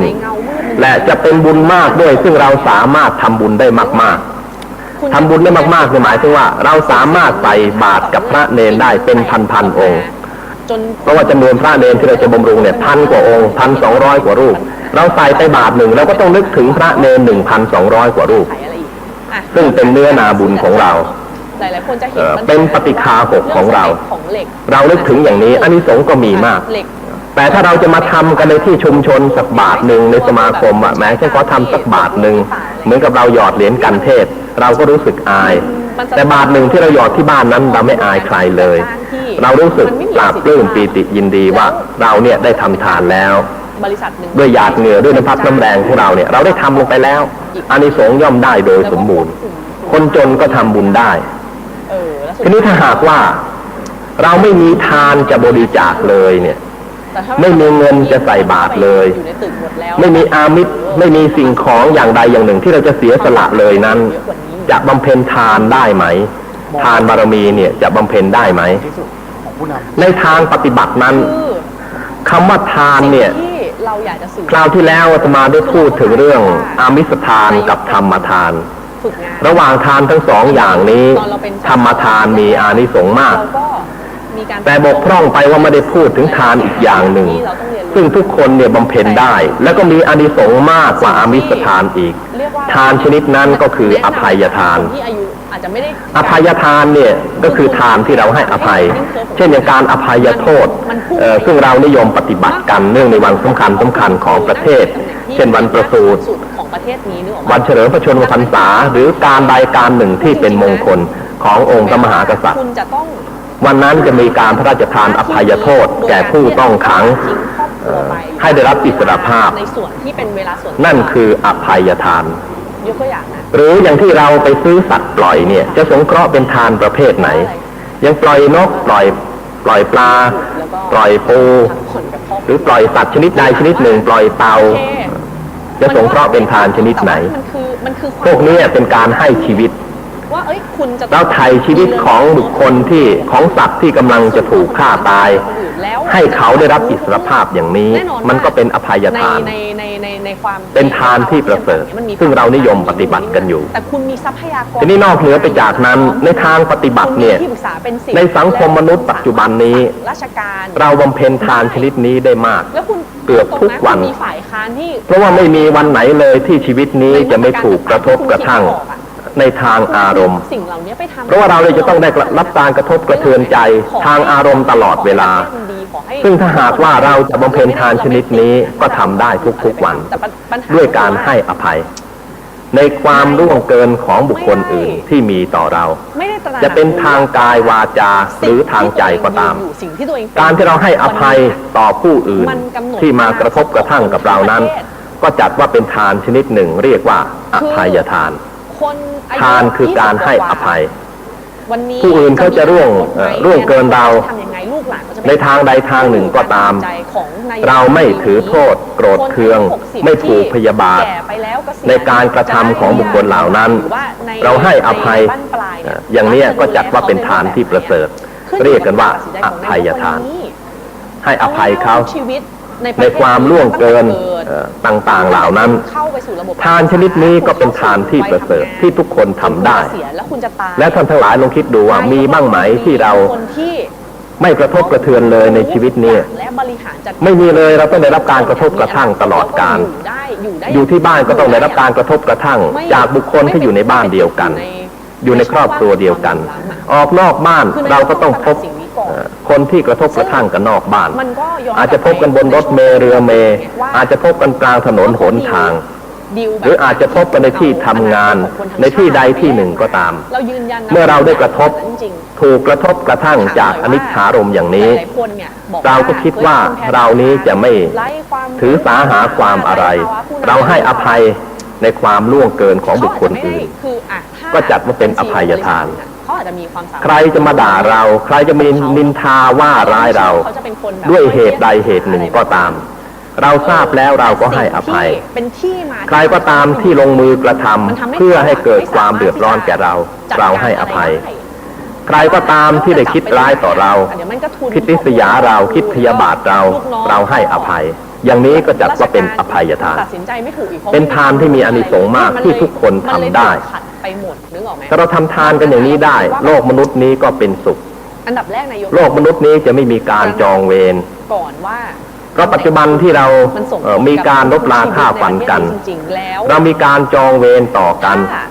ก็เพราะว่าเรานี้ไม่ยอมให้อภัยแก่กันเราไม่ยอมให้ซึ่งกันและกันต่างหากถ้าเรายอมให้อภัยตัวเดียวเท่านั้นใช้คำว่าอภัยตัวเดียวเท่านั้นทุกอย่างก็จะสงบเรียบร้อยลงการอภัยนั้นเป็นทานชนิดหนึ่งการให้อภัยนั้นเป็นทานชนิดหนึ่งอภัยนั้นคือไม่เป็นภัยกับใครไม่ประทุษร้ายใครเราไม่ทำตัวเราให้เป็นภัยแก่ผู้อื่น ก็คือเราสามารถที่จะแต่คุณต้องทำอย่างอดทนอดกลั้นต่ออนิจฐาลมทุกชนิดที่มากระทบเนี่ยคุณบอกคุณจะทำเรื่องซอฟต์อันนั้นเป็นทานที่ประเสริฐกว่าบรรดาทานทั้งหลายโดยที่ไม่ต้องเสียเงินเสียทองอะไรเราก็ทำได้ในบางกรณีเช่นอย่างสมมุติว่าเราเนี่ยไม่มีเงินที่จะไปร่วมในการเสียสละในการบริจาคแต่มีสิ่งหนึ่งที่มันก็ตีค่าราคาเป็นเงินเป็นทองเหมือนกันสิ่งนั้นก็คือแรงกำลังอย่างเงี้ยคือประเทศไม่ได้เรียกกันว่าแรงงานโอเคคุณจะให้แรงงานเนี่ยก็คือเงินนั่นเองเชื่อว่าเขามีความสามารถแรงงานเนี่ยกลับสำคัญกว่าเงินแต่สุดท้ายบางทีมีเงินแล้วทำอะไรไม่ได้คุณวัดผลแต่ถ้ามีแรงงานแล้วทำอะไรได้ขอให้แรงงานนั้นเป็นแรงงานที่เป็นประโยชน์ก็ทำอะไรได้สำเร็จไม่แพ้เงินคือเอาจริงระบบราชการนี้มันคือคนมีเงินกับคนมีแรงยิ่งใหญ่เกินกว่าที่กับคนมีแรงงานเนี่ยบางทีคนมีเงินสู้แรงงานไม่ได้อย่างงานที่เราจ้างเขามาทำกับงานที่ขอแรงทำหรือทำกันด้วยความสมัครใจอุทิศแรงกายก็ร่วมการกระทำเนี่ยบางทีแรงกายนั้นได้ประโยชน์มากกว่าจ้างมากกว่าเงินทองอีกบางทีเสียเงินเสียทองแล้วงานเหล่านั้นก็ยังไม่สำเร็จงานเหล่านั้นก็ยังไม่ดียังสู้แรงกายไม่ได้ฉะนั้นถ้าหากว่าเราไม่มีทรัพย์ที่จะบริจาคทานเราก็บริจาคได้ด้วยแรงกายของเราเอากำลังเข้าไปช่วยและกำลังนั้นวันหนึ่งถ้าคิดเป็นเงินก็มากไม่ใช่น้อยยิ่งแรงกายที่ทำด้วยศรัทธาด้วยแล้วมันมีค่ากว่ามีค่ากว่าแรงงานที่เราหามาได้ด้วยเงินคุณจะมีที่สำเร็จมาได้ด้วยเงินแต่มันสำเร็จด้วยแรงศรัทธาเนี่ยได้มากกว่ากันเราจะเห็นชาวชนบทที่ในสมัยก่อนก็ทำเกษตรกรรมได้ทำไมบางบ้านเนี่ยในสมัยนั้นเครื่องทุ่นแรงก็ยังไม่มีสามารถทำนาได้เป็นร้อยไร่ก็เพราะว่าในชนบทนั้นใช้แรงกายช่วยกันที่เรียกกันว่าลงแขกในหมู่บ้านหนึ่งมีกำลังสักเท่าไหร่ก็ตามไปช่วยกันกี่ร้อยคนไปช่วยกันดำนาไปช่วยกันเกี่ยวข้าวเอาแรงไปช่วยกันฉะนั้นครอบครัวหนึ่งจะทำมากเท่าไรก็ตามถ้ากำลังของคนในหมู่บ้านนั้นมีมากเรารวมกำลังกันเป็นกลุ่มเป็นก้อนแล้วก็ช่วยกันทำเป็นแปลงเป็นเจ้าไปงานทุกอย่างก็สำเร็จเรียบร้อยลงด้วยเวลาอันรวดเร็วแรงงานจึงเป็นเรื่องสำคัญอย่างยิ่งถ้าเราไม่มีโอกาสจะเสียสละทรัพย์ก็ขอให้เราเสียสละแรงกายและเวลานี้มีแรงอีกชนิดหนึ่งที่ถือว่าเป็นกำลังอย่างสูงและมีค่ามากก็คือกำลังของความคิดความคิดเนี่ยสำคัญถ้าเราช่วยกำลังแรงไม่ได้ก็ขอให้เราช่วยด้วยกำลังใจกำลังใจนั้นคือกำลังของความคิดความคิดบางอย่างนี่มีค่าเหลือเกินฝรั่งนั้นถือว่าเรื่องของความคิดเป็นเรื่องที่มีค่ากว่าสิ่งอื่นใดทั้งหมดใครคิดอะไรได้ขึ้นมาสักอย่างหนึ่งก็เป็นเงินเป็นทองทั้งสิ้นเขาจะสงวนลิขสิทธิ์จดทะเบียนทันทีว่านี่เป็นความคิดของเขาคิดได้ใครจะไปทำตามไม่ได้ใครจะนำเอาความคิดอันนี้ไปใช้ก็ต้องเสียเงินเสียทองแสดงว่าความคิดของเขานั้นเป็นเงินเป็นทองแต่คนไทยเรานี้นับถือพระพุทธศาสนาเรื่องความคิดแล้ว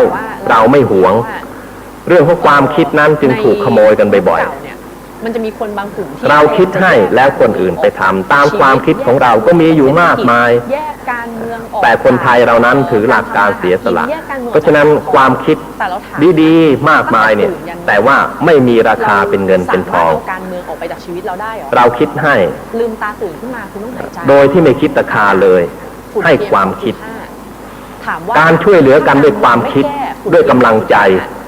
ก็เป็นการช่วยเหลือที่สำคัญเพราะว่าคนทำงานนี่บางทีมีทุกอย่างพร้อมแล้วแต่ขาดกำลังใจงานก็เสียเหมือนกันงานนั้นไม่สำเร็จเรื่องกำลังใจจึงเป็นเรื่องสำคัญถามว่าใครเป็นคนกำหนดเนี่ยคนทำงานนั้นเป็นคนต้องการกำลังใจถ้ามีกำลังใจมากงานนั้นก็สำเร็จได้รวดเร็ว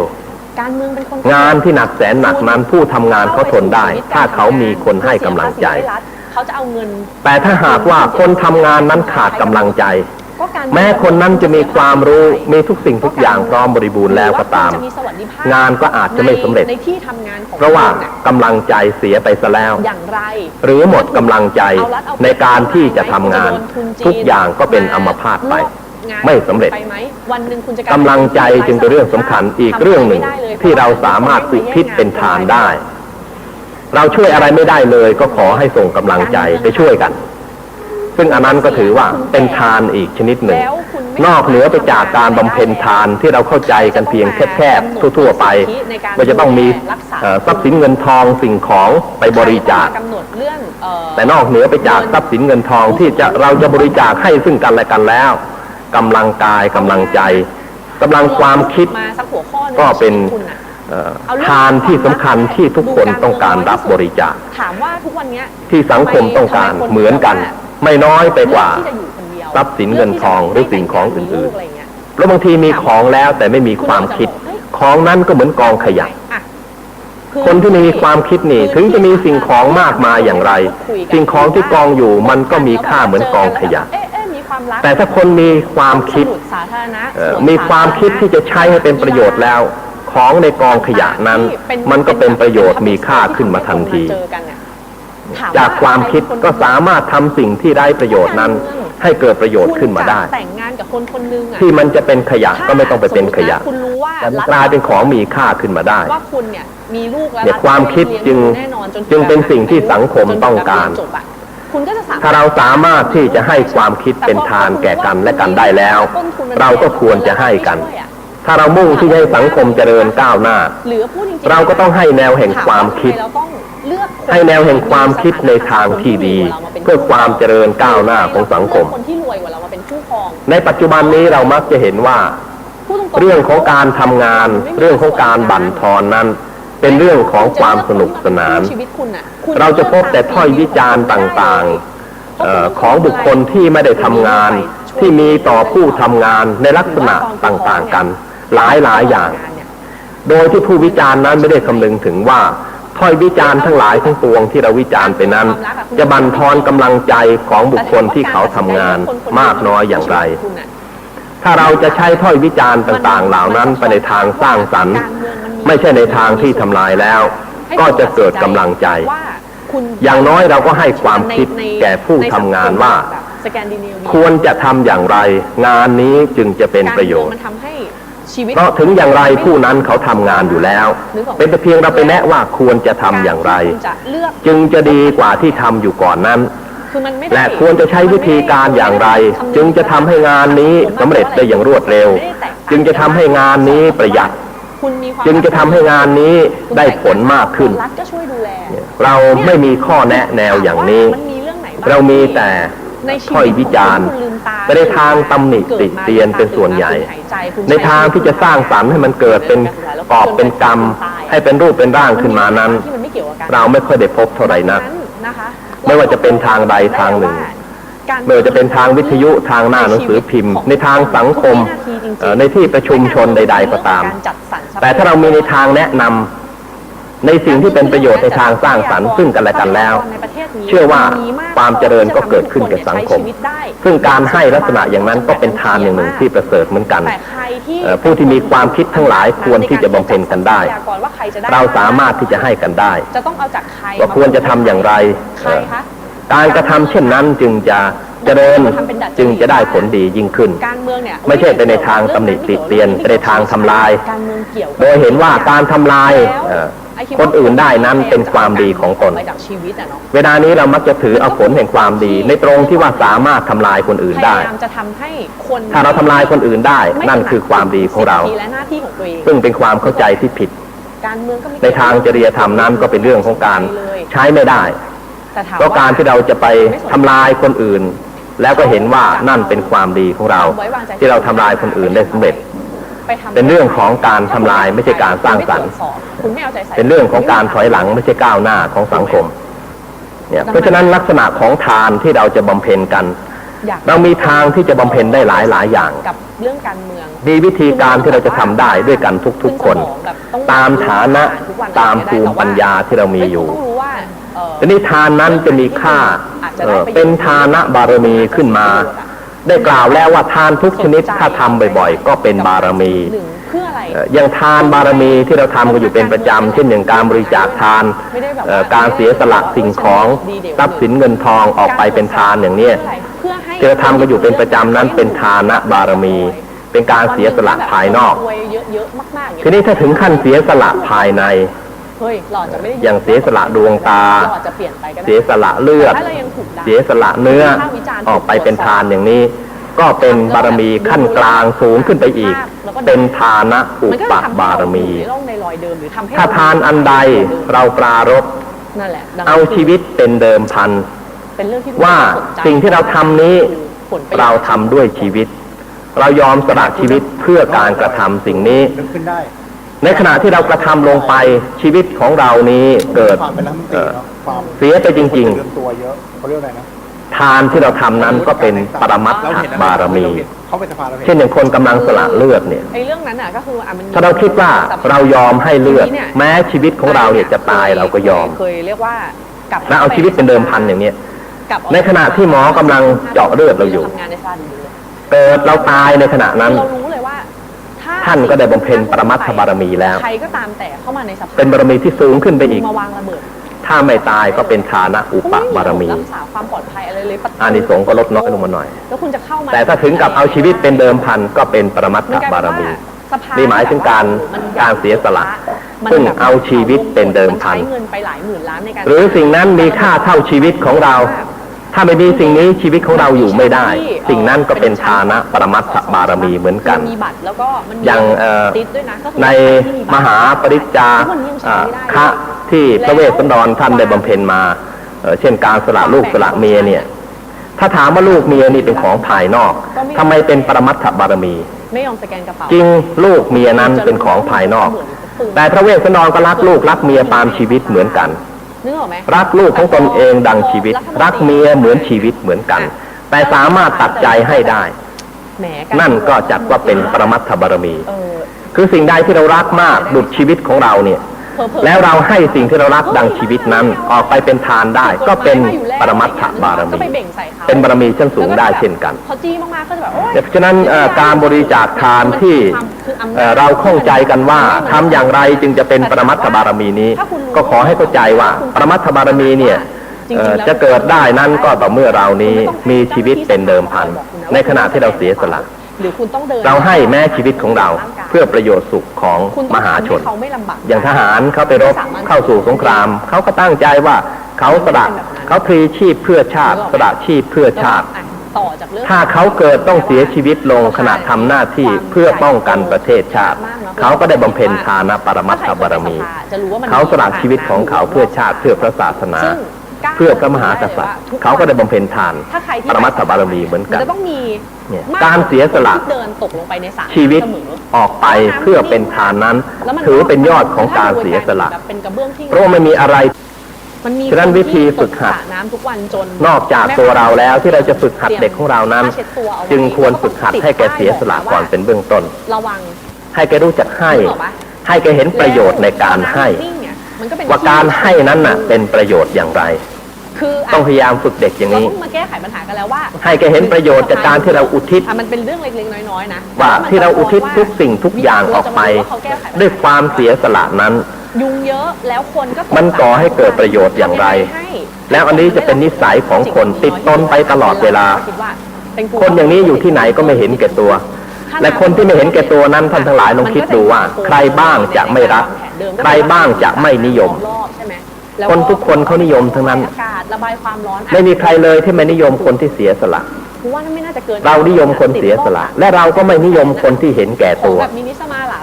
ไม่นิยมคนที่หวงแหนตระหนี่ทีเหนียว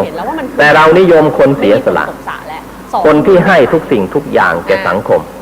คนที่ให้ผู้อื่นนั้นจึงเป็นที่รักของมหาชนทั่วไปการให้นั้นจึงทำให้เกิดความรักของบุคคลทั่วไปด้วยซึ่งอันนี้เราเห็นประโยชน์ได้ชัดเจนในปัจจุบันนี้จากผลของการบริจาคทานบุคคลทำทานนั้นมีคนรักมากเรียกว่าอะไรนะไม่มีใครที่ไม่รักอย่างใครเอาของมาให้เราเนี่ยเราก็นึกรักนึกนิยมนึกพอใจ ใครบ้างล่ะที่จะไม่นิยมคนให้ก็ต้องนิยมทั้งนั้นเพราะนั้นเมื่อเกิดความรักความพอใจ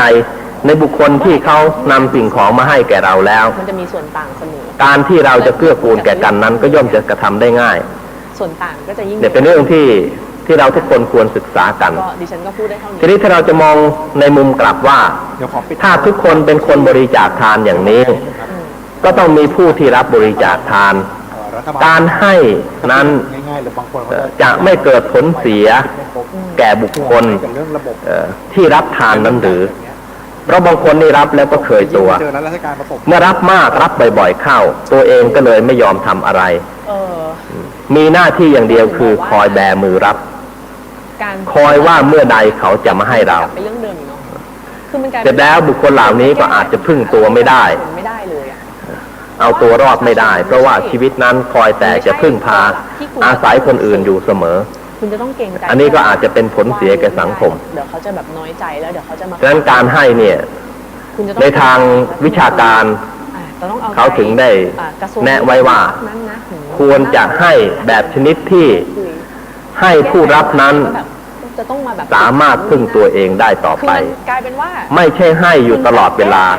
จนกระทั่งผู้รับนั้นรับจนเคยตัวแล้วก็ไม่ทำอะไรเลย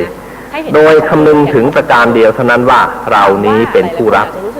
ไม่ใช่เป็นผู้ให้ซึ่งอันนี้ถ้ามองในด้านผลเสียนั้นก็เสียแน่นอน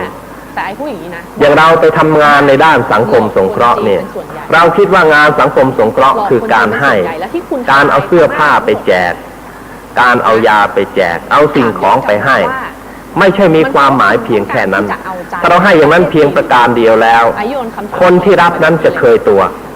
ต่อไปแกก็คิดว่าไม่เป็นไรหรอกเมื่อเราไม่มีกินเดี๋ยวก็คนเข้ามาให้เมื่อเรายากจนอดอยากเราแค่ข่าวออกไปเดี๋ยวก็คนมาช่วยเหลือเรา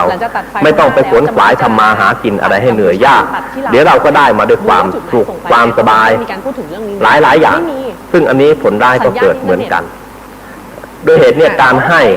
พระพุทธองค์ท่านจึงได้สอนว่าพึงพิจารณาถึงปฏิฆาหกปฏิฆาหกเนี่ยก็คือผู้รับ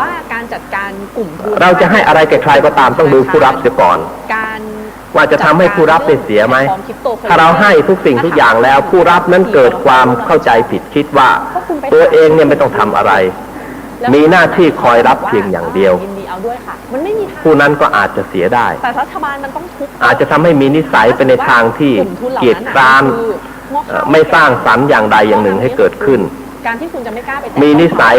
อยู่อย่างเดียวคือคอยแบมือรับประชาชนก็คือคนที่เดือดร้อนไงคอยเที่ยวขอเขาเรื่อยไปอย่างนี้ก็ผลเสียก็เกิดขึ้นทำให้คนคนนั้นพึ่งตัวเองไม่ได้ฉะนั้นวิธีการให้เนี่ยเป็นเรื่องสำคัญท่านทั้งหลายจะให้อะไรใครก็ตามต้องพิจารณาว่าให้แล้วให้ชนิดที่ว่าให้พึ่งตัวเองให้ได้อย่าชนิดที่ให้แล้วจะต้องเป็นภาระที่เรื้อรังว่าเราเนี่ยต้องให้ตลอดเวลาโดยที่ยังพึ่งตัวเองไม่ได้เงินที่มันมาจากซึ่งอันนั้นจะทำให้ผู้รับนั้นอ่อนแอแล้วก็เวียนไปเพื่อความเกียจคร้านไม่ใช่ความคิดในการที่จะดิ้นรนเพื่อตนเองอยู่รอดก็คิดว่าถึงเราจะขัดสนอย่างไรเดี๋ยวก็คงจะมีคนมาให้เราโดยที่เราไม่ต้องไปทุกข์ร้อนอะไรไม่ต้องไปดิ้นรนมากผลเสียนั้นย่อมเกิดขึ้นอย่างแน่นอนฉะนั้นก็ต้องพิจารณาดูปฏิฆาหกว่าปฏิฆาหกที่จะรับทานของเรานั้นน่ะควรที่จะมีคุณสมบัติอย่างไรบ้างแล้วเราจึงจะบริจาคทานออกไป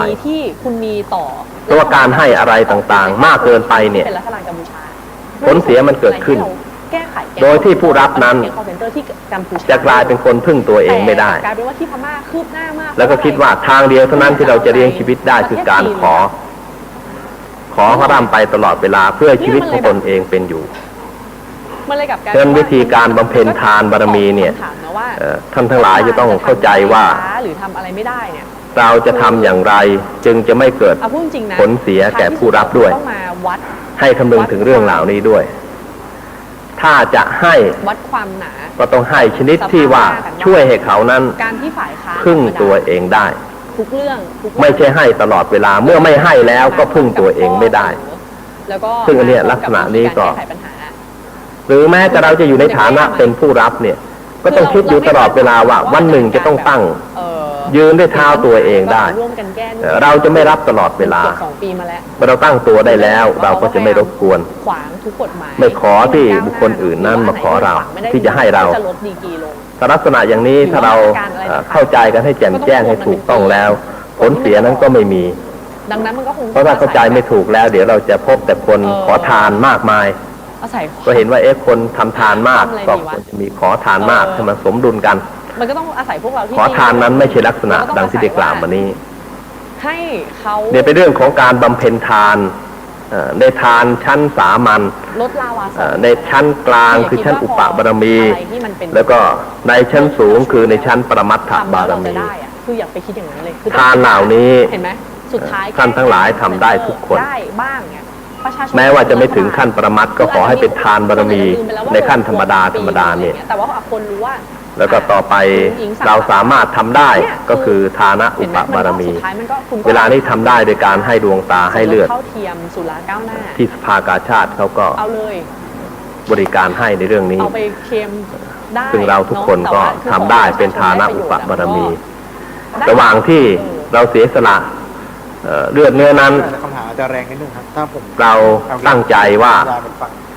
แม้ชีวิตนี้จะต้องแตกดับลงก็พร้อมยินดีที่จะให้ชีวิตนี้เป็นทานด้วยทานที่บริจาคนั้นก็จะเป็นทานที่สูงถึงขั้นปรมัตถทานหรือปรมัตถบารมีเป็นเรื่องที่อธิบายเพิ่มเติมเพื่อความเข้าใจ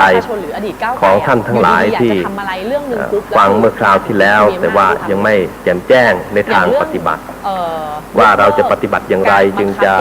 ได้ชื่อว่าบำเพ็ญทานทั้ง3ชั้นนี้คือชั้นธรรมดาชั้นกลางแล้วก็ชั้นสูงสุด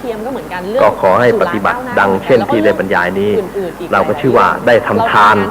ครบบริบูรณ์ทั้งทานบารมีทานะอุปบารมีแล้วก็ทานะปรมัตถบารมีเรื่องบารมีขั้นสูงสุดคือขั้นปรมัตถ์นั้นน่ะ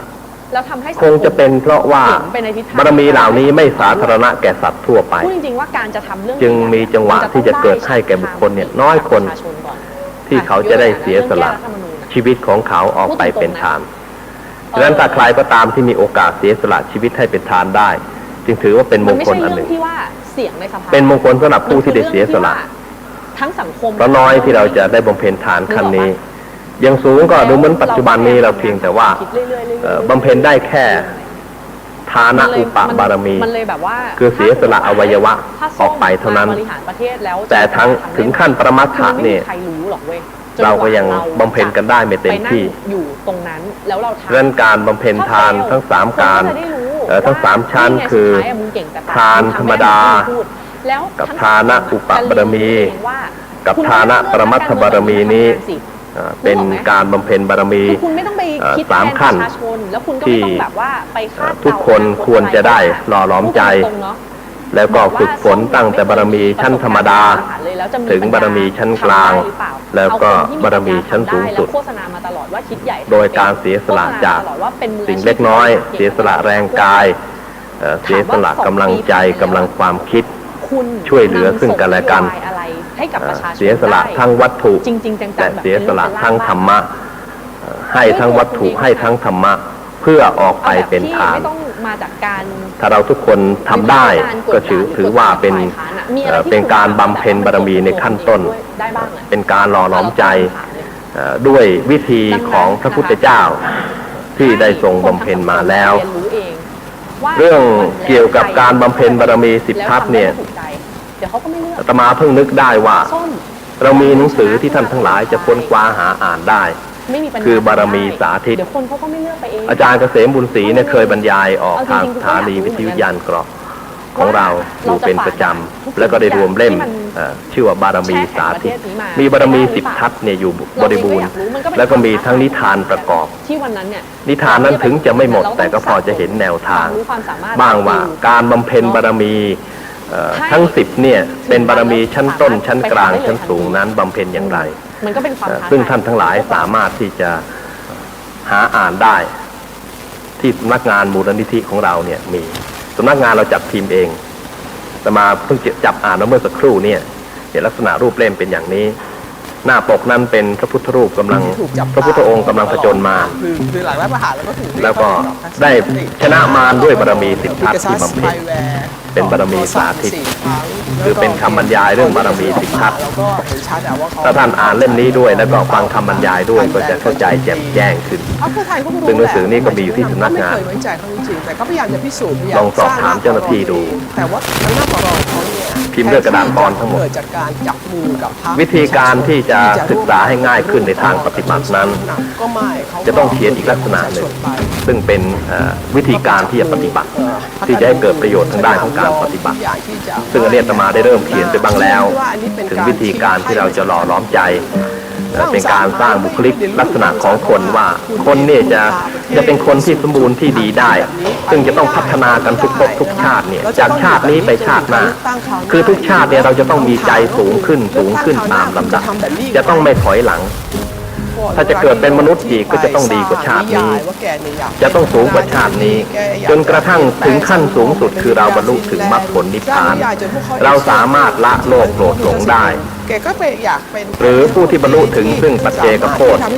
หรือสัมมาสัมพุทธเจ้าอันนี้จะต้องอาศัยวิธีการบำเพ็ญบารมีถ้ามนุษย์ทุกคนเชื่อว่าเกิดมาเพื่อสร้างบารมีแล้วโลกมนุษย์นี้จะมีแต่การเกื้อกูลไม่มีการทำลายจะมีการเกื้อกูลมีแต่การสร้างสรรค์ซึ่งกันและกันซึ่งเป็นสิ่งที่เราต้องการมากในสังคมทุกยุคทุกสมัยถ้ามีโพธิสัตว์มาเกื้อกูลแก่โลกมนุษย์มากขึ้นเท่าไรสังคมมนุษย์นี้ก็จะดีมากขึ้นจึงอยากจะให้ทุกท่านนั้นถือจริยาหรือปฏิปทาของโพธิสัตว์เป็นแนวทางปฏิบัติและการดำรงชีวิตของเราเชื่อว่าไม่ใช่เป็นทางที่ผิดถ้าเราดำเนินชีวิตตามแนวทางดังที่พระพุทธองค์ท่านบำเพ็ญมาแล้วท่านเคยใช้ชีวิตมาแล้วเนี่ยเป็นการดำรงชีวิตที่ถูกต้องที่สุดในโลกและเป็นชีวิตที่เป็นสุขมากที่สุดในโลกไม่มีวิธีไหนจะดีเท่าวิธีนี้เราจะคิดว่าเราจะมีชีวิตอยู่อย่างนั้นอย่างนี้จะอย่างไหนก็ตามถ้าไม่ใช่วิธีนี้แล้วก็ยังมองไม่เห็นว่าจะเกิดความสุขอย่างไรมองไม่เห็นว่าชีวิตนี้จะสูงขึ้นได้อย่างไรนอกจากมีแต่จะต่ำลงจากมนุษย์ไปเป็นเดรัจฉานไปเป็นสัตว์นรกไปเป็นเปรตเป็นอสุรกายถ้าเราดำเนินตามนี้แล้วเชื่อว่าไม่ผิดซึ่งในทางปฏิบัตินั้นก็จะต้องอธิบายกันให้เข้าใจว่าเราจะปฏิบัติอย่างไร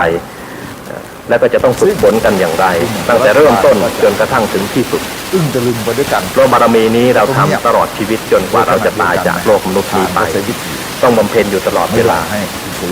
แล้วก็ไม่ว่าท่านทั้งหลายจะอยู่ในฐานะเช่นใดก็ตามทุกท่านบำเพ็ญได้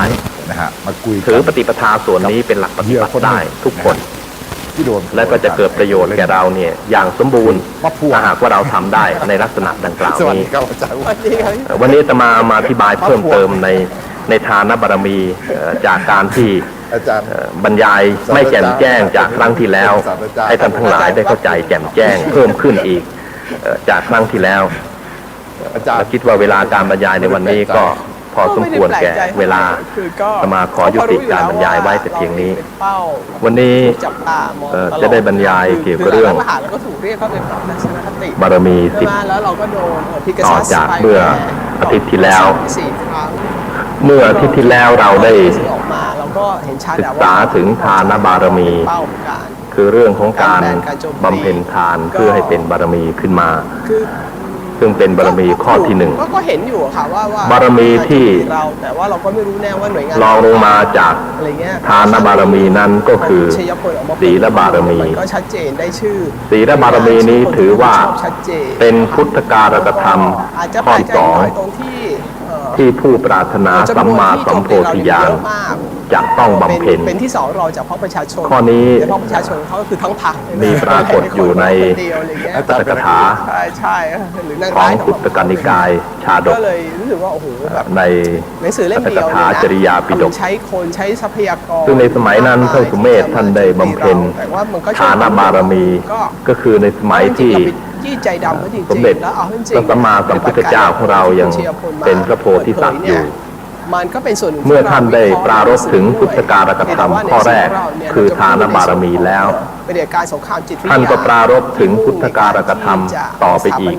อุดมการณ์หลักของโดยคำนึงว่าการอบรมสารพัดชนิดพุทธการกธรรมนั้นไม่ใช่มีแต่เพียงเท่านี้คือไม่ใช่มีแต่เพียงทานอย่างเดียวจึงได้พบศีลอีกข้อหนึ่งซึ่งเป็นพุทธการกธรรมข้อที่สองที่ท่านจะต้องบำเพ็ญแต่เราก็เห็นอยู่เพราะฉะนั้นของการท่านจึงดำริแก่ตนท่านเองว่าอยู่ในหลักสูตรของเขาตั้งแต่นี้ไปเช่นการพยายามที่จะทำเราจะต้องบำเพ็ญศีลบารมีในระบบใช้ไตจากการเลือกตั้งมนุษย์ชนิดหนึ่งชื่อจามรีย่อมเป็นสัตว์ที่ไม่ใยดีแม้แต่ชีวิตเพื่อรักษาขนหางของตนเท่านั้นฉันใดแม้เราก็จะต้องเป็นอย่างนั้นตั้งแต่นี้ไปต้องไม่ใยดีแม้แต่ชีวิตรักษาแต่ศีลเท่านั้นอัญจามรีเมื่อขนหางของมันติดอยู่ในที่ไหนๆย่อมยอมตายในที่นั้นๆไม่ยอมเสียหางฉันใดจงรักษาศีลให้มั่นทุกเมื่อจักได้เป็นพระพุทธเจ้า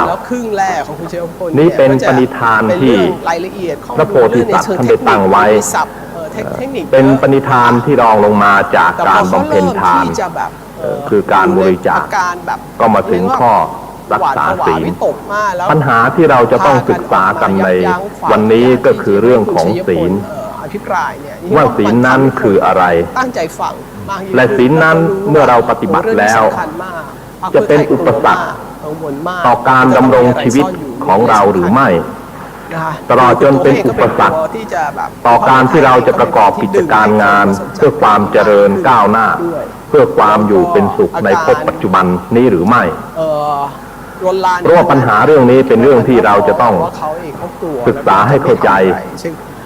เพราะสาธุชนส่วนใหญ่ยังเข้าใจว่าการตั้งมั่นอยู่ในศีลธรรมนั้นเป็นอุปสรรคต่อความเจริญก้าวหน้าในชีวิตของตนหลายด้านด้วยกันเป็นอุปสรรคต่อสังคมที่เราอยู่ร่วมกันเพียงพูดถึงเรื่องศีลธรรมนั้นบางท่านก็สายหน้าว่าไม่สามารถจะทำได้ยังไม่พร้อมทั้งนี้ก็ให้เหตุผลว่าศีลธรรมนั้นจะเป็นอุปสรรค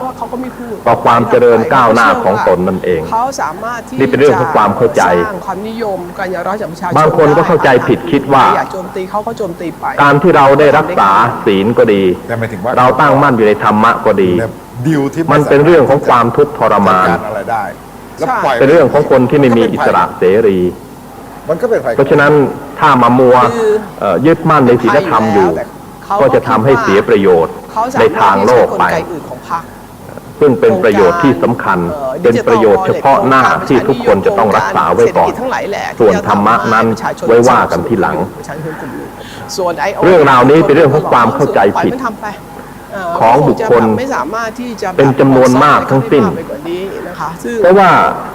เรื่องศีลธรรมนั้นไม่ใช่เป็นเรื่องของอุปสรรคแต่ถ้าเขาไปทำหรือไม่ใช่เป็นเครื่องทวงความเจริญก้าวหน้าของคนปฏิบัติการในกองทัพตรงกันข้ามศีลธรรมนั้นเองที่จะทำให้คนเรานี้เจริญก้าวหน้าแล้วก็อยู่ในสังคมปัจจุบันนี้อย่างเป็นสุขไม่เป็นอุปสรรคแต่อย่างใดศีลธรรมนั่นเองที่ทำให้เราเป็นสุขไม่เกิดความทุกข์เกิดความเดือดร้อนแต่อย่างใดคนที่ทำอะไรได้อย่างเสรีต่างหากที่จะต้องเดือดร้อนในภายหลังแต่ถ้าเรามีศีลมีธรรมแล้วเราก็จะมีแต่ความสงบเยือกเย็นอยู่ตลอดเวลาเพราะฉะนั้นสาธุชนทั้งหลายจะต้องศึกษาให้เข้าใจเสียก่อนว่าการบำเพ็ญศีลบารมีนั้นศีลในที่นี้ได้แก่อะไรคำว่าศีลหรือคำว่าศีละนั้นจำได้ว่าได้เคยบรรยายมาในสมัยที่เราได้ศึกษาคัมภีร์วิสุทธิมรรคในศีลนิเทศนั้นเราจะต้องศึกษาถึงเรื่องของศีลตลอดจนประเภทของศีลท่านจำแนกไว้โดยละเอียดว่ามีกี่ประเภทด้วยกันอาตมาเคยบรรยายไปหลายครั้งแล้วในการบรรยายวิสุทธิมรรคคำว่าศีลนี้ลดระดับลงไปชั่วคราวถ้าโดยเฉพาะถ้าแปลเอาความหมายในทางปฏิบัติแล้วก็หมายถึงปกติอาจจะไม่ทำกับเพื่อไทยคนมีศีลคือคนที่มีปกติมีปกติในตัวของตัวเองที่แปลศีลว่าเป็นปกตินั้น เขาไม่ได้ทำหมายถึงว่าศีลทำให้คนเรานี้อยู่ในภาวะที่เป็นปกติคือมีกายมีวาจาเป็นปกติไม่ผิดปกติของทหารของฝ่ายความมั่นคงผู้ที่มีศีลนั้นก็อยู่ในสังคมนี้ได้อย่างปกติสังคมใดเป็นสังคมที่มีศีลสังคมนั้นก็อยู่กันอย่างปกติดังนั้นเนี่ยสมมติอีกหน่อยไม่เกิดความวิกลวิการหรือมีสิ่งใดสิ่งหนึ่งให้มันเกิดผิดปกติขึ้นมาคนมีศีลก็เช่นเดียวกันคือรักษากายวาจาให้เป็นปกติปกติของกายวาจานั้นวาจาก็คือคำพูดคำพูดที่เป็นปกตินั้นก็คือพูดคำสัตย์คำจริงพูดคำที่ไพเราะอ่อนหวานพูดคำที่ประสานความสามัคคีพูดแต่คำที่มีประโยชน์กายที่เป็นปกตินั้นก็คือกายที่เราใช้ประกอบกิจการงานต่างๆกายที่ผิดปกตินั้นก็คือกายที่เราไปใช้ในทางที่ผิดเช่นไปฆ่าสัตว์ตัดชีวิตอย่างนี้เป็นต้นก็ถือว่าเป็นกายทุจริตผิดปกติไปฉะนั้นคำว่าศีลจึงหมายถึงปกติที่รักษากายวาจาให้เป็นปกติศีลนี้ท่านบัญญัติไว้มีอยู่หลายประเภทด้วยกันแต่ศีลขั้นพื้นฐานทั่วไปที่เราจะต้องรักษากันอยู่เพื่อเป็นมนุษยธรรมนั้นก็คือศีลห้าเพราะศีลห้านี้เป็นมนุษยธรรมมนุษย์คนไหนที่ไม่มีศีลห้ามนุษย์คนนั้นก็เป็นมนุษย์ที่ไม่สมบูรณ์คือเป็นมนุษย์ที่ขาดคุณธรรมไปมนุษย์ที่สมบูรณ์คือมนุษย์ที่มีศีลห้าหรือที่เรียกอีกอย่างหนึ่งว่าเบญจศีลเบญจธรรมมีศีลห้ามีธรรมะห้าข้อเรียกว่าเบญจศีลเบญจธรรมเนี่ยเรียกว่ามนุษยธรรมคือธรรมที่ทำให้คนเราเนี่ยเป็นมนุษย์โดยสมบูรณ์ขึ้นถ้าหากว่าขาดเบญจศีลเบญจธรรมแล้วก็เป็นมนุษย์ที่ไม่สมบูรณ์ศีลห้าที่เราจะต้องรักษากันนั้นข้อแรกก็คือเว้นจากการฆ่าสัตว์ให้ชีวิตตกล่วงไปข้อที่สองก็คือเว้นจากการลักทรัพย์หรือเบียดบังเอาทรัพย์ของผู้อื่นมาเป็นของตนมันก็เห็นชัดว่าข้อสามก็คือเว้นจากการประพฤติผิดในกามก็คือเว้นจากการประพฤติล่วงละเมิดในกามหรือในความรักของบุคคลอื่นข้อสี่ก็คือเว้นจากการพูดเท็จพูดส่อเสียดพูดเพ้อเจ้อพูดคำหยาบข้อห้าก็คือเว้นจากการดื่มสุราเมรัยหรือเสพของมึนเมาสิ่งเสพติดทุกชนิดเนี่ยเป็นศีลห้าขั้นพื้นฐานที่มนุษย์ทั่วไปจะต้องมีที่ปฏิบัติเคร่งครัดขึ้นไปกว่านั้นก็เป็นศีลแปดศีล10ศีล227ซึ่งเป็นศีลของพระซึ่งอันนี้ก็เป็นศีลที่เพิ่มมากขึ้นตามภาวะที่แต่ละบุคคลนั้นได้ประพฤติปฏิบัติกันอยู่เนี่ยศีลมีอยู่หลายประเภททีนี้เรามาพิจารณาว่าศีลแต่ละประเภทที่พระพุทธองค์ท่านได้ตรัสวางเอาไว้เป็นหลักปฏิบัติสำหรับพุทธศาสนิกชนนั้นขัดต่อการดำเนินชีวิตในปัจจุบันนี้หรือไม่หรือเป็นเครื่องทวงความเจริญเป็นเครื่องบั่นทอนความสุขในชีวิตของมนุษย์นี้หรือไม่ที่เราจะต้องพิจารณากันให้โดยละเอียดทุกๆข้อนี้เราจะต้องศึกษาถึงพุทธประสงค์จะก่อนว่าพระพุทธองค์บัญญัติศีลขึ้นมานี้เพื่ออะไรได้พิจารณาถึงกฎเกณฑ์ในสังคมมนุษย์เนี่ยอย่างไร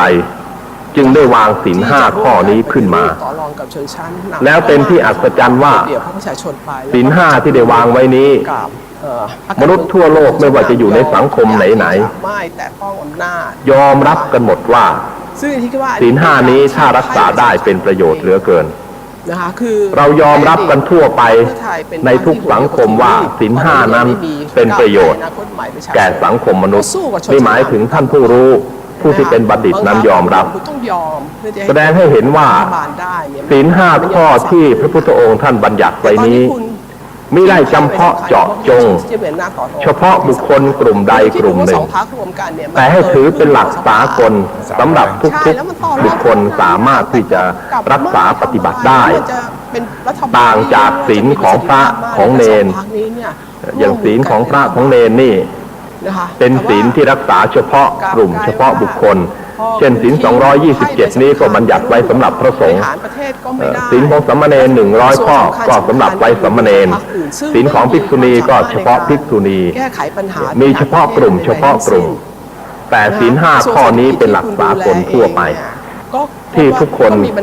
สามารถที่จะรักษาได้ไม่ว่าผู้นั้นจะมีลัทธิมีศาสนาใดๆก็ตามถ้าประพฤติปฏิบัติตามศีล5 ข้อนี้แล้วก็ถือว่าเป็นผู้ประพฤติดีปฏิบัติชอบเป็นที่ปรารถนาของสังคมนั้นๆทั้งนี้ก็เพราะว่าการบัญญัติศีล5 ข้อขึ้นนี้พระพุทธองค์ได้เล็งเห็นถึงความรู้สึกของสัตว์เป็นที่ตั้งความรู้สึกของสัตว์นั้นก็คือความเห็นแก่ตัวทุกคนเนี่ยเห็นแก่ตัวเองก่อนถ้าเราจะถามว่ามนุษย์เนี่ยหรือชีวิตของคนแต่ละบุคคลเนี่ยเรารักอะไรมากที่สุดในชีวิตของเราทุกคนเนี่ยเรารักอะไรมากที่สุดก็จะสรุปลงที่ว่ารักตัวเองมากที่สุดนัตถิอัตตสมังเปมังก็ความรักอื่นเสมอได้ตนไม่มีก็แสดงว่าทุกคนเนี่ยรักตัวเองมากที่สุดฉะนั้นเมื่อตัวเองเนี่ยเป็นที่รักของตนเองอะไรที่เป็นยอดรักในชีวิตของตนไม่ได้ยินเลยให้เรานึกทบทวนดูตัวเราเป็นที่รักของเราเนี่ยเรารักอะไรมากที่สุดคือทั้งเนื้อทั้งตัวเนี่ยรักอะไรมากที่สุดเรารักชีวิตเป็นอันดับหนึ่งว่าชีวิตนี้รักมากที่สุดในตัวเราทั้งหมดเนี่ยเพราะถ้าหากว่าเราไม่มีชีวิตแล้วนี่อย่างอื่นมันจะมีความหมายอะไรคนไม่มีชีวิตถึงจะมีสมบัติก็ไม่มีประโยชน์อะไรถึงจะมีอะไรก็ไม่มีประโยชน์เพราะฉะนั้นชีวิตนี่เป็นยอดรักของคนไม่มีอะไรที่เราจะรักมากที่สุดเท่าชีวิตของคนเพราะฉะนั้นเราจึงตั้งข้อสังเกตได้ว่าศีล5ที่พระพุทธองค์ได้วางไว้นั้นท่านจึงวางข้อปาณาติบาตไว้เป็นข้อแรกเป็นคือให้เราเนี่ยเว้นจากการฆ่าสัตว์เป็นข้อแรกเพราะอะไรเพราะว่าชีวิตนั้นเป็นยอดรักเป็นสิ่งที่เรารักมากที่สุดกว่าสิ่งอื่นใดท่านก็เอาปาณาติบาตไว้เป็นอันดับที่1รองลงมาจากชีวิตล่ะเรารักอะไรรองลงมาจากชีวิตเราก็รักสิ่งที่ชีวิตต้องอาศัยสิ่งที่ชีวิตต้องอาศัยนั้นก็คือทรัพย์สมบัติหรือรวมเรียกว่าปัจจัย4เนี่ยรองลงมาจากชีวิตเพราะชีวิตของคนอยู่ก็ต้องอาศัยทรัพย์สมบัติถ้าไม่มีทรัพย์สมบัติชีวิตก็อยู่ลำบากทรัพย์สมบัติจึงเป็นความรักที่รองลงมาจากชีวิต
อบรมเรื่องการเทศนา การเขียน การค้นคว้า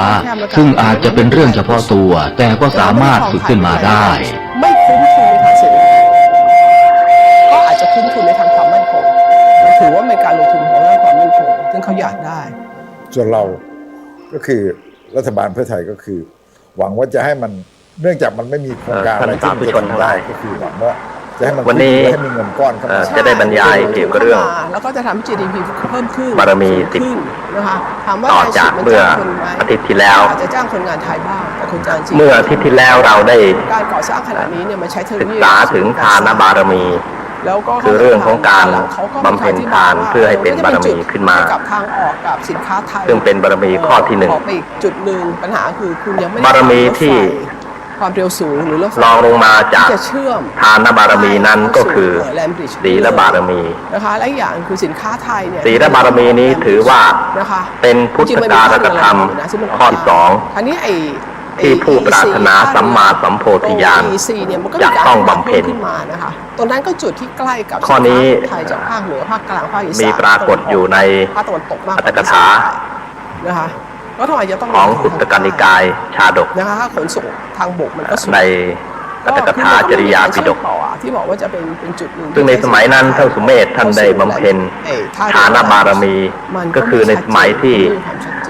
สมเด็จพระสัมมาสัมพุทธเจ้าของเรายังเป็นพระโพธิสัตว์อยู่เมื่อท่านได้ปรารภถึงพุทธการกธรรมข้อแรกคือทานบารมีแล้วสั้นๆอ่ะมันคือว่าเขาอยากได้อะไรที่มันท่านก็ปรารภถึงพุทธการกธรรมต่อไปอีกขับเคลื่อนโดยคำนึงว่าแต่ว่าโครงการเหล่านี้เนี่ยพุทธการกธรรมนั้นไม่ใช่มีแต่เพียงเท่านี้ไม่เคยคำนึงเลยคือไม่ใช่มีแต่เพียงทานอย่างเดียวโลกเนี่ยมันร้อนแรงมากขึ้นทุกทีจึงได้พบศีลอีกข้อหนึ่งซึ่งเป็นพุทธการกธรรมข้อที่2ที่ท่านจะต้องบำเพ็ญมันทำให้เราเข้าไปเป็นเพราะฉะนั้นผู้ความขัดแย้งท่านจึงดำริแก่ตนท่านเองว่าเป็นผู้กรณีในความตั้งแต่นี้ไปเราจะต้องบำเพ็ญศีลบารมีมฤคชนิดหนึ่งชื่อจามรีการที่ย่อมเป็นสัตว์ที่ไม่ใยดีแม้แต่ชีวิตเพื่อรักษาขนหางของตนเท่านั้นฉันใดกระตุ้นเศรษฐกิจแม้เราก็จะต้องเป็นอย่างนั้นโดยที่ตั้งแต่นี้ไปต้องไม่ใยดีแม้แต่ชีวิตเศรษฐกิจโอเคแล้วก็เห็นรักษาแต่ศีลเท่านั้นมันก็พังพินาศอัญจามรีเมื่อขนหางของมันติดอยู่ในที่ไหนๆย่อมยอมตายในที่นั้นๆไม่ยอมเสียหางชั้นใดจงรักษาศีลให้มั่นทุกเมื่อจะได้เป็นพระพุทธเจ้านี้เป็นปณิธานที่พระโพธิสัตว์ท่านได้ตั้งไว้เป็นปณิธานที่รองลงมาจากการบำเพ็ญทานคือการบริจาคก็มาถึงข้อรักษาศีลปีหลังมันก็เริ่มเข้าสู่ปัญหาที่เราจะต้องศึกษากันในวันนี้ก็คือเรื่องของศีลว่าศีลนั้นคืออะไรและศีลนั้นเมื่อเราปฏิบัติแล้วจะเป็นอุปสรรคต่อการดำรงชีวิตของเราหรือไม่ตลอดจนเป็นอุปสรรคต่อการที่เราจะประกอบกิจการงานเพื่อความเจริญก้าวหน้าเพื่อความอยู่เป็นสุขในภพปัจจุบันนี้หรือไม่เพราะปัญหาเรื่องนี้เป็นเรื่องที่เราจะต้องศึกษาให้เข้าใจเพราะสาธุชนส่วนใหญ่ยังเข้าใจว่าการตั้งมั่นอยู่ในศีลธรรมนั้นเป็นอุปสรรคต่อความเจริญก้าวหน้าในชีวิตของตนหลายด้านด้วยกันเป็นอุปสรรคต่อสังคมที่เราอยู่ร่วมกันเพียงพูดถึงเรื่องศีลธรรมนั้นบางท่านก็สายหน้าว่าไม่สามารถจะทำได้ยังไม่พร้อมทั้งนี้ก็ให้เหตุผลว่าศีลธรรมนั้นจะเป็นอุปสรรคต่อความเจริญก้าวหน้าของตนนั่นเองนี่เป็นเรื่องของความเข้าใจบางคนก็เข้าใจผิดคิดว่าการที่เราได้รักษาศีลก็ดีเราตั้งมั่นอยู่ในธรรมะก็ดีมันเป็นเรื่องของความทุกข์ทรมานเป็นเรื่องของคนที่ไม่มีอิสระเสรีเพราะฉะนั้นถ้ามามัวยึดมั่นในศีลธรรมอยู่ก็จะทำให้เสียประโยชน์ในทางโลกไปซึ่งเป็นประโยชน์ที่สำคัญเป็นประโยชน์เฉพาะหน้าที่ทุกคนจะต้องรักษาไว้ก่อนส่วนธรรมะนั้นไว้ว่ากันทีหลังเรื่องราวนี้เป็นเรื่องของความเข้าใจผิดของบุคคลเป็นจำนวนมากทั้งสิ้นเพราะว่าเรื่องศีลธรรมนั้นไม่ใช่เป็นเรื่องของอุปสรรคหรือไม่ใช่เป็นเครื่องทวงความเจริญก้าวหน้าของคนตรงกันข้ามศีลธรรมนั่นเองที่จะทำให้คนเรานี้เจริญก้าวหน้าและก็อยู่ในสังคมปัจจุบันนี้อย่างเป็นสุขไม่เป็นอุปสรรคแต่อย่างใดศีลธรรมนั่นเองที่ทำให้เราเป็นสุข ไม่เกิดความทุกข์เกิดความเดือดร้อนแต่อย่างใดจริงๆแล้วคนที่ทำอะไรได้อย่างเสรีต่างหากที่จะต้องเดือดร้อนในภายหลังแต่ถ้าเรามีศีลมีธรรมแล้วเราก็จะมีแต่ความสงบเยือกเย็นอยู่ตลอดเวลาเพราะฉะนั้นสาธุชนทั้งหลายจะต้องศึกษาให้เข้าใจซะก่อนว่าการบำเพ็ญศีลบารมีนั้นศีลในที่นี้ได้แก่อะไรนะคะบทเรียนต่างๆดีไซน์คำว่าศีลหรือคำว่าศีละนั้นจำได้ว่าได้เคยบรรยายมาในสมัยที่เราได้ศึกษาคัมภีร์วิสุทธิมรรคในศีลนิเทศนั้นเราจะต้องศึกษาถึงเรื่องของศีลตลอดจนประเภทของศีลท่านจำแนกไว้โดยละเอียดว่ามีกี่ประเภทด้วยกันอาตมาเคยบรรยายไปหลายครั้งแล้วในการบรรยายวิสุทธิมรรคคำว่าศีลนี้แม้กระทั่งเด็กที่เก่งมากๆถ้าแปลเอาความหมายในทางปฏิบัติแล้วก็หมายถึงปกติแล้วเขาก็ไม่เห็นประโยชน์ว่าคนมีศีลคือคนที่มีปกติคือเรียนให้เด็กมุ่งแก้โจทย์มีปกติในตัวของตัวเองหัวใจของที่แปลศีลว่าเป็นปกตินั้นหมายถึงว่าศีลทำให้คนดาวนี้อยู่ในภาวะที่เป็นปกติคือมีกายมีวาจาเป็นปกติไม่ผิดปกติที่แบบสอนเด็กให้รู้จักคิดผู้ที่มีศีลนั้นก็อยู่ในสังคมนี้ได้อย่างปกติสังคมใดเป็นสังคมที่มีศีลสังคมนั้นก็อยู่กันอย่างปกติหรือว่าไม่เกิดความวิกลวิการหรือมีสิ่งใดสิ่งหนึ่งให้มันเกิดผิดปกติขึ้นมาคนมีศีลก็เช่นเดียวกันยอมรับระบบไม่ตั้งคำถามคือรักษากายวาจาให้เป็นปกติในการเรียนในระดับปกติของกายวาจานั้นวาจาก็คือคำพูดคำพูดที่เป็นปกตินั่นก็คือพูดคำสัตย์คำจริงพูดคำที่ไพเราะอ่อนหวานพูดคำที่ประสานความสามัคคีพูดแต่คำที่มีประโยชน์ขนาดเด็กวิทยาก็มีปัญหามากกายที่เป็นปกตินั้นก็คือกายที่เราใช้ประกอบกิจการงานต่างๆทีนี้ถ้าเราย้อนไปกายที่ผิดปกตินั้นก็คือกายที่เราไปใช้ในทางที่ผิดเช่นไปฆ่าสัตว์ตัดชีวิตอย่างนี้เป็นต้นก็ถือว่าเป็นกายทุจริตทหารผิดปกติไปครับเขาก็แต่ต้องไม่ได้ฉะนั้นคำว่าศีลจึงหมายถึงปกติที่รักษากายวาจาให้เป็นปกติการที่วัดองค์กรอิสระทั้งหลายศีลนี้ท่านบัญญัติไว้มีอยู่หลายประเภทด้วยกันมันเหมือนกับดิวไม่ได้แต่ศีลขั้นพื้นฐานทั่วไปที่เราจะต้องรักษากันอยู่เพื่อเป็นมนุษยธรรมนั้นก็คือศีลห้าเพราะศีลห้านี้เป็นมนุษยธรรมมนุษย์คนไหนที่ไม่มีศีลห้ามนุษย์คนนั้นก็เป็นมนุษย์ที่ไม่สมบูรณ์พรรคสีน้ำเงินสวสีน้ำเงินคือเป็นมนุษย์ที่ขาดคุณธรรมไปมนุษย์ที่สมบูรณ์คือมนุษย์ที่มีศีลห้าหรือที่เรียกอีกอย่างหนึ่งว่าเบญจศีลเบญจธรรมมีศีลห้ามีธรรมะ5 ข้อเขาเลือกที่จะเรียกว่าเบญจศีลเบญจธรรมเนี่ยเรียกว่ามนุษยธรรมเขาเลือกที่จะคือธรรมที่ทำให้คนเราเนี่ยเป็นมนุษย์โดยสมบูรณ์ขึ้นเขาดิ้นไม่หลุดรู้จะไปถ้าหากว่าขาดเบญจศีลเบญจธรรมแล้วก็เป็นมนุษย์ที่ไม่สมบูรณ์พรรคประชาชนตอนนี้ว่าเขาอาจจะสายเกินศีลห้าไม่ได้ดังนั้นก็ที่เราจะต้องรักษากันนั้นข้อแรกก็คือเว้นจากการฆ่าสัตว์ให้ชีวิตตกล่วงไปข้อที่2ก็คือเว้นจากการลักทรัพย์หรือเบียดบังเอาทรัพย์ของผู้อื่นมาเป็นของตนข้อ3ก็คือเว้นจากการประพฤติผิดในกามก็คือเว้นจากการประพฤติล่วงละเมิดในกามหรือในความรักของบุคคลอื่นข้อ4ก็คือเว้นจากการพูดเท็จพูดส่อเสียดพูดเพ้อเจ้อพูดคำหยาบข้อ5ก็คือเว้นจากการดื่มสุราเมรัยหรือเสพของมึนเมาสิ่งเสพติดทุกชนิดเนี่ยเป็นศีลห้าขั้นพื้นฐานที่มนุษย์ทั่วไปจะต้องมีก็หวังกันว่าที่ปฏิบัติเคร่งครัดขึ้นไปกว่านั้นก็เป็นศีล8ศีล10ศีล227ซึ่งเป็นศีลของพระซึ่งอันนี้ก็เป็นศีลที่เพิ่มมากขึ้นตามภาวะที่แต่ละบุคคลนั้นได้ประพฤติปฏิบัติกันอยู่ก็ไม่รู้เหมือนกันนะเนี่ยศีลมีอยู่หลายประเภทประชาชนจะได้มากได้น้อยทีนี้เรามาพิจารณาว่าศีลแต่ละประเภทที่พระพุทธองค์ท่านได้ตรัสวางเอาไว้เป็นหลักปฏิบัติสำหรับพุทธศาสนิกชนนั้นเสียความหวังความเชื่อมั่นขัดต่อการดำเนินชีวิตในปัจจุบันนี้หรือไม่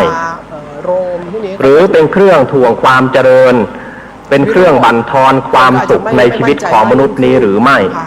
แต่ว่าเสียงของที่เราจะต้องพิจารณากันให้โดยละเอียดทุกๆข้อมันขึ้นอยู่กับการกระทำของพรรคเพื่อไทยด้วยข้อนี้เราจะต้องศึกษาถึง มันก็จะหันไปหาพรรคประชาชน พุทธประสงค์เสียก่อนว่าต่อให้ถูกตัดสิทธิ์แต่ว่าพระพุทธองค์บัญญัติศีลขึ้นมานี้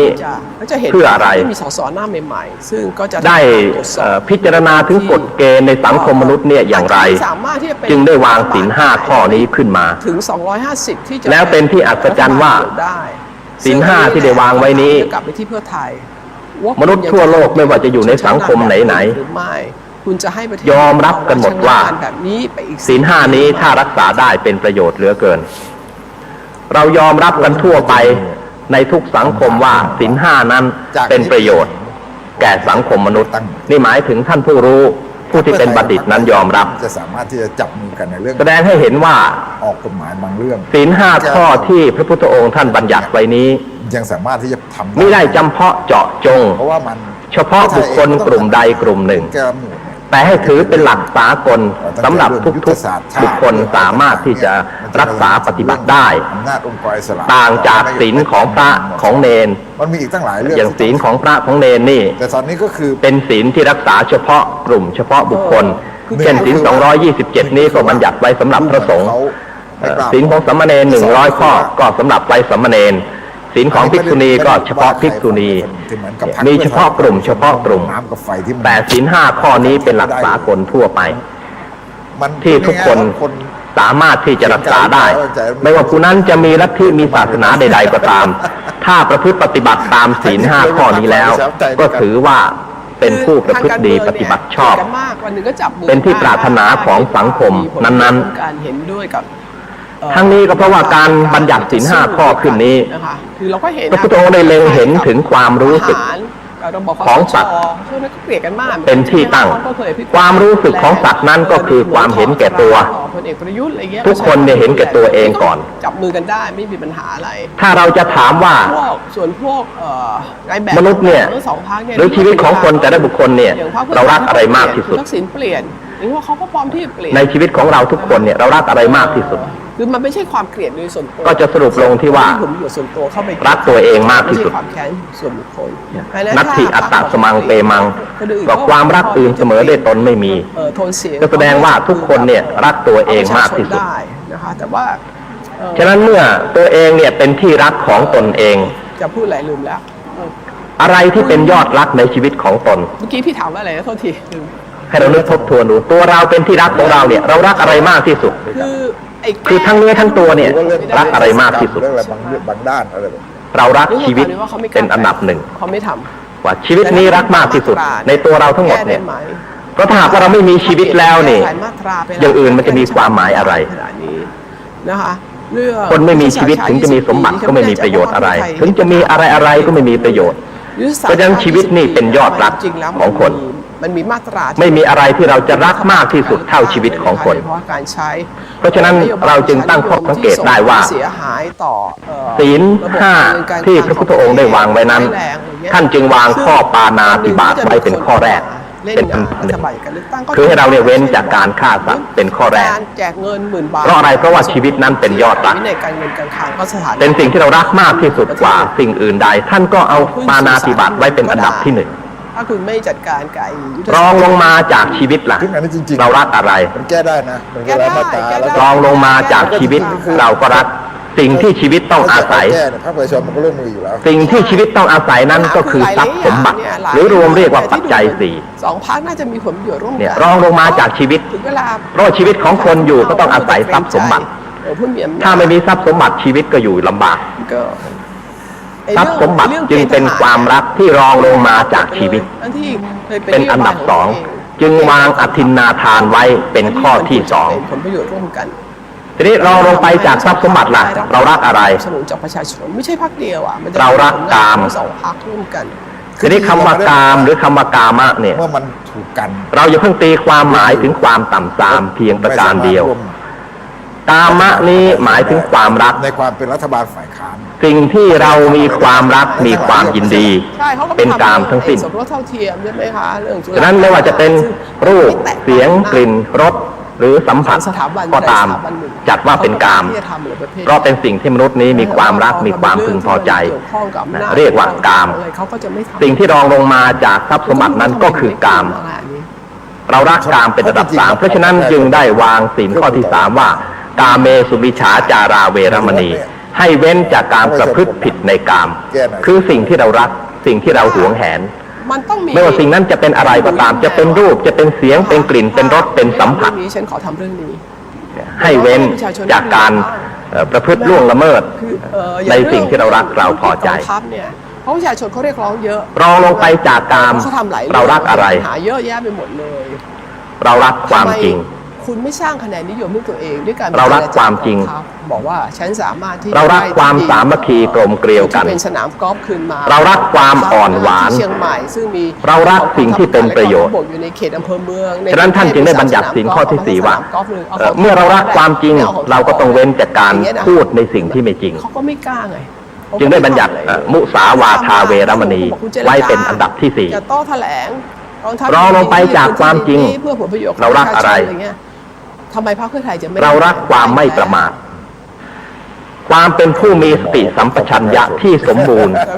เป็นสิ่งที่เรารักเราพอใจเมื่อเรารักความไม่ประมาทเราก็ต้องเว้นสิ่งที่เป็นศัตรูหรือเป็นปฏิปักษ์ต่อความประมาทสิ่งนั้นคืออะไรสิ่งนั้นก็คือเครื่องดองของเมาสิ่งเสพติดทุกอย่างที่เป็นศัตรูต่อความประมาทเป็นศัตรูต่อสติสัมปชัญญะต้องเว้นทั้งหมดแม้ในศีล5เนี่ยจะแสดงเพียงว่าสุราเมรยะมัชฌะปมาว่าทัฏฐานาเขาอยู่อำนาจแล้วเวรมณีก็ตามไม่เกิดรับประหารคือบัญญัติถึงสุราและเมลัยแต่ว่าสิ่งมึนเมาที่ทำให้เกิดการเสียสติสัมปชัญญะหรือเป็นที่ตั้งแห่งความประมาทก็สงเคราะห์อยู่ในศีลข้อนี้ทั้งหมดนะคะในปัจจุบันนอกเหนือจากสุราเมรัยแล้วก็มีสิ่งอื่นสิ่งเสพติดเช่นจะเป็นกัญชายาฝิ่นเฮโรอีนหรือจะเป็นอะไรก็ตามที่มันเป็นสิ่งเสพติดทุกชนิดคุณยังคิดว่าต้องเว้นเพราะสิ่งทั้งหลายเหล่านี้เป็นที่ตั้งของความประมาทคุณกำลังทำลายสติสัมปชัญญะความรู้สึกผิดชอบชั่วดีของมนุษย์เนี่ยให้หมดไปก็ต้องเว้นเพราะถ้าไม่เว้นผู้นั้นก็ขาดสติสัมปชัญญะขาดความรู้สึกผิดชอบชั่วดีเราก็ต้องเว้นสิ่งทั้งหลายเหล่านี้ไปแล้วเนี่ยเป็น5ข้อด้วยกันที่เป็นมนุษย์ทุกคนที่มนุษย์ทุกคนเนี่ยมีความรักยังยืนอยู่ได้ฉะนั้นเมื่อทุกคนมีความรักชีวิตเป็นอันดับ1สมบัติเป็นอันดับที่2ตามเป็นอันดับที่3ความสัตย์ความจริงเป็นต้นเป็นอันดับที่4ความไม่ประมาทเป็นอันดับสุดท้ายคืออันดับ15อันดับข้อที่5พระพุทธองค์ก็ได้บัญญัติศีล5ข้อเนี่ยเรียงลงมาตามลำดับจะสับกันหรือจะรักษาเพียง4ข้อเพียง3ข้อเพียง2ข้อ1ข้อนั้นไม่เรียกว่าศีลผมมองว่าเป็นศีลขั้นพื้นฐานทั้งหมดอย่างน้อยเนี่ยต้องมีให้ครบ5ข้อสังคมสมัยปัจจุบันเนี่ยเด็กสมัยใหม่นี้บอกว่าศีล5เนี่ยความจริงก็ไม่จำเป็นต้องรักษาถึง5ข้อก็ได้การเมืองมันเป็นเรื่องของคอเมื่อไม่นานมาเนี่ยมีนิสิตมันไม่ได้คนส่วนใหญ่ศึกษาอยู่ในมหาวิทยาลัยนิสิตชายกลุ่มหนึ่งไปถามธรรมะก็คุยกันถึงเรื่องของศีลแบ่งเกินหมายถึงว่านิสิตคนหนึ่งบอกว่าจะไม่มีวันจับมือกันได้อีกแล้วศีลข้อที่3เนี่ยแค่กับว่าคนที่เลือกความจริงแล้วข้ามกันหมดไม่มีประโยชน์อะไรเลยล้าสมัยแล้วควรจะเลิกได้หลังการวิปรายเนี่ยผมว่ามันถามว่าทำไมว่ามันแยกกันเด็ดขาดทำไมจึงกล่าวว่าล้าสมัยและก็ควรจะเลิกจะบอกว่าสังคมสมัยใหม่เนี่ยไม่เหมือนสังคมสมัยก่อนแล้วซึ่งคลื่นเราเห็นนักการเมืองทำให้คนที่อยู่ในสังคมมนุษย์เนี่ยอยู่อย่างทุกข์ทรมานธรรมดาคนทุกคนเนี่ยต้องการความสุขความเสรีต้องการความพึงพอใจซึ่งกันและกันทุกฝ่ายเพราะฉะนั้นถ้าสมมติว่าผมเนี่ยมีผู้หญิงคนหนึ่งซึ่งเขามีสามีแล้วเขาเต็มใจที่จะหลับนอนกับผมก็ไม่น่าจะผิดศีลเพราะผมก็ให้ความสุขแก่เขาทุกสิ่งทุกอย่างต่างฝ่ายต่างก็เต็มอกเต็มใจซึ่งกันและกันไม่น่าจะผิดศีลที่ตรงไหนก่อนเลือกตั้งเขาบอกมันเป็นความพอใจของอีกฝ่ายหนึ่งแล้วเขาก็สนองความพอใจให้อย่างนี้ไม่น่าจะผิดนี่เป็นความคิดของคนสมัยใหม่สมัยปัจจุบันเขาคิดว่าเขาจะไม่จับมือ แล้วก็เชื่อว่าคงจะทำกันอย่างนี้มากแล้วแกก็บอกว่าแกทำมามากแล้วแต่ถึงเวลาแกบอกไม่น่าจะผิดศีลไม่น่าจะต้องปรับตกนรกหมกไหม้อะไรเลยเพราะว่ามันเป็นความเต็มใจด้วยกันซึ่งอันเนี้ยควรจะเลิกได้เนี่ยแกบอกความไม่จำเป็นในสังคมสมัยปัจจุบันซึ่งเป็นสังคมที่ทุกคนนั้นมีเสรีมากมีเสรีภาพมากถ้าไม่ประสบความสำเร็จในปี70แกก็บอกว่าไม่จำเป็นแล้วไอ้สิ่งที่คุณขอให้เราได้มาพิจารณากันให้ละเอียดจะเป็นรัฐบาลกับใครหาเหตุผลที่ถูกที่ควรก็เป็นไปได้ว่าอาจจะเพื่อเป็นแนวทางของการปฏิบัติว่าในศีล5ข้อทั้งหมดเนี่ยแต่ก็อยู่ที่ว่ายังจำเป็นอยู่หรือไม่จะเป็นสังคมในสมัยนี้หรือในสมัยหน้าก็ตามแต่ถ้าเราดูจำเป็นหรือไม่สู้ของคุณทักษิณมาตลอดคือในสังคมไหนๆก็ตามยอมคือแกจะชนเวลาที่บุคคลที่อยู่ในสังคมเนี่ยย่อมมีความรักในสิ่งทั้ง5อย่างที่ได้อธิบายมาในตอนต้นแล้วว่าเรามีความรักอย่างนี้เหมือนกันเกิดขึ้นประการแรกที่สุดก็คือรักชีวิตแต่แกก็ใช้ประชาชนในเมื่อชีวิตเนี่ยเป็นยอดรักของคนก็อยู่ว่าใครอยู่ข้างหลังมนุษย์ทุกคนนั้นก็ควรที่จะได้ศึกษาให้เข้าใจแต่พอมีอำนาจแล้วเนี่ยเพราะสังคมที่เราอยู่ร่วมกันอย่างเป็นสุขนี้ก็คือสังคมที่เราเคารพสิทธิซึ่งกันและกันเป็นสังคมที่ไม่ก้าวก่ายทำลายความสุขซึ่งกันและกันต่างหากสังคมใดที่แต่ละสังคมนั้นรู้จักเคารพสิทธิซึ่งกันและกันแล้วสังคมนั้นก็เป็นสังคมที่น่าอยู่ถ้าสังคมใดมีแต่การก้าวก่ายซึ่งกันและกันมีการล่วงละเมิดสิทธิซึ่งกันและกันสังคมนั้นเป็นสังคมที่ไม่น่าอยู่หวังอำนาจหรืออะไรแบบสิทธิของแต่ละคนนั้นเราต้องเคารพโดยเฉพาะอย่างยิ่งอันดับแรกที่สุดก็คือสิทธิในชีวิตเป้าหมายของแกชีวิตของใครใครก็รักนี่เราก็ไม่ควรไปทำลายชีวิตในเมื่อเราเองก็รักชีวิตของเราคนอื่นเขาก็รักเหมือนกันเพราะฉะนั้นเมื่อชีวิตนี้เป็นที่รักของคนของสัตว์ทุกจำพวกสัตว์ทุกจำพวกจึงไม่ควรทำลายชีวิตซึ่งกันและกันคือคุณทักษิณเนี่ยเมื่อชีวิตเป็นที่รักก็ไม่ควรทำลายชีวิตซึ่งกันและกันเป็นอันดับแรกเราก็ต้องมีศีลข้อที่1คือข้องดเว้นจากการฆ่าสัตว์ตัดชีวิตถ้าเราเคารพในชีวิตซึ่งกันและกันเพียงข้อแรกแค่นี้เศรษฐกิจที่ดีขึ้นสังคมมนุษย์ก็จะไม่มีการเบียดเบียนกันที่สัญญาว่าจะถึงแม้เราจะมีกิเลสเสียงเลือกตั้งและทำให้ชีวิตที่ดีขึ้นมาจะมีความโลภความโกรธอย่างไรก็ไม่ถึงกับจะต้องฆ่ากันตายในประเทศอื่นก็เป็นถึงจะมีความโกรธอย่างไรก็ไม่ถึงกับจะต้องทำลายชีวิตกันเรื่องความสำคัญของการเลือกตั้งแต่เพราะสังคมปัจจุบันเนี่ยเราขาดศีลไม่พอใจเราก็ฆ่ากันที่จะใช้ประโยชน์ได้ฆ่าเหมือนอย่างกับฆ่าสัตว์เดรัจฉานที่ไม่มีคุณค่าของชีวิตตอนที่เกิดเป็นรัฐบาลเราจะพบบ่อยๆว่าไม่พอใจขัดใจกันนิดเดียวก็ฆ่ากันตายแล้วตายไหมก็ไม่อ่ะความเห็นแก่ตัวเกิดขึ้นเพียงนิดเดียวก็ฆ่ากันตายแล้วใช้ความรุนแรงเพราะฉะนั้นท่านทั้งหลายจะเห็นได้ว่าเนี่ยเพราะว่ามนุษย์เนี่ยไม่มีศีลไม่เห็นคุณค่าของชีวิตแกก็ไม่ได้เป็นคนที่เราจึงเห็นว่าชีวิตนี้เป็นสิ่งที่ไร้ค่านั่นเพราะว่ามนุษย์นั้นขาดมนุษยธรรมคือไม่มีศีลนั่นเองเพราะคนเนี่ยถ้าหากว่ามีมนุษยธรรมแล้วเนี่ยเขาจะเห็นความสำคัญของชีวิตของคนเห็นความสำคัญของความเป็นมนุษย์ว่าความเป็นมนุษย์นี่สำคัญเหลือเกินอย่างไรเราจะต้องรักษาความเป็นมนุษย์เนี่ยเอาไว้ก่อนแต่ว่าสำนึกเราเห็นแต่เพียงว่าความเป็นมนุษย์นี่เป็นเรื่องสำคัญมากไม่ว่าจะทำอะไรทั้งหมดเนี่ยเราจะต้องรักษาเกียรติของความเป็นมนุษย์เอาไว้ก่อนก็จะเห็นเลยแกก็ไม่ได้สนใจที่การละเมิดในชีวิตของตนหรือการทำลายชีวิตซึ่งกันและกันนั้นก็จะหมดไปเราก็จะไม่ฆ่ากันถึงแม้จะมีกิเลสอยู่ในใจกิเลสนั้นกระตุ้นอยากจะฆ่าอยากจะทำลายอย่างไรก็ตามแต่ด้วยเหตุที่เราเป็นผู้มีศีลเนี่ยเราก็ระงับไว้ได้ไม่ทำไปตามอำนาจของกิเลสต่อสู้เพื่อประชาธิปไตยเนี่ยเป็นสิทธิข้อแรกที่เราจะต้องเคารพซึ่งกันและกันแกก็เป็นแกที่ไม่ได้มีอะไรมากเลยข้อที่2ก็คือทรัพย์สมบัติทรัพย์สมบัติเนี่ยของใครใครก็รักใครก็หวงแหนถ้าเราจะให้ใครสักอย่างหนึ่งเราก็ต้องให้ด้วยความเต็มใจแม้แต่สิ่งที่เราให้ไปด้วยความเต็มใจนั้นเราก็ยังคิดว่าสิ่งที่เราให้ไปด้วยความเต็มใจนี้จะต้องเป็นประโยชน์เราจึงให้ถ้าไม่คำนึงถึงประโยชน์เราจะมาให้กันทำไมอย่างเช่นพุทธศาสนิกชนไปทำบุญเนี่ยเราไปทำบุญเราบริจาคทานถ้ามองในมุมกลับว่าทรัพย์สมบัติที่เราทำบุญเนี่ยเราเอามากินมาใช้เองไม่ดีกว่าหรือทำไมเราจึงต้องมาทำบุญทำไมเราจึงต้องเสียสละในเมื่อเราเองก็รู้จักใช้เราก็ใช้เป็นเนี่ย เราก็กินเป็นและบางทีเรายังจำเป็นด้วยซ้ำไปเราเสียสละไปเพื่ออะไรแล้วที่แก้ปัญหาแกคือทั้งที่ทรัพย์สมบัตินั้นเป็นสิ่งที่เรารักเราหวงแหนแต่ที่เราเสียสละออกไปนั้นเรามุ่งประโยชน์ไม่มีแกไม่เคยมุ่งประโยชน์ที่มากกว่าทรัพย์สมบัติว่าจริงแม้ทรัพย์สมบัตินี้จะเป็นสิ่งที่เรารักสิ่งที่เราหวงแหนก็ตามแต่ทรัพย์สมบัตินี้มันอาจจะทำสิ่งที่เป็นประโยชน์มากกว่าที่เป็นแต่เพียงทรัพย์สมบัติเราจึงมุ่งไปรักษาผลประโยชน์ที่เหนือกว่าที่เราจะได้มาจากการใช้จ่ายด้วยตัวเราเอง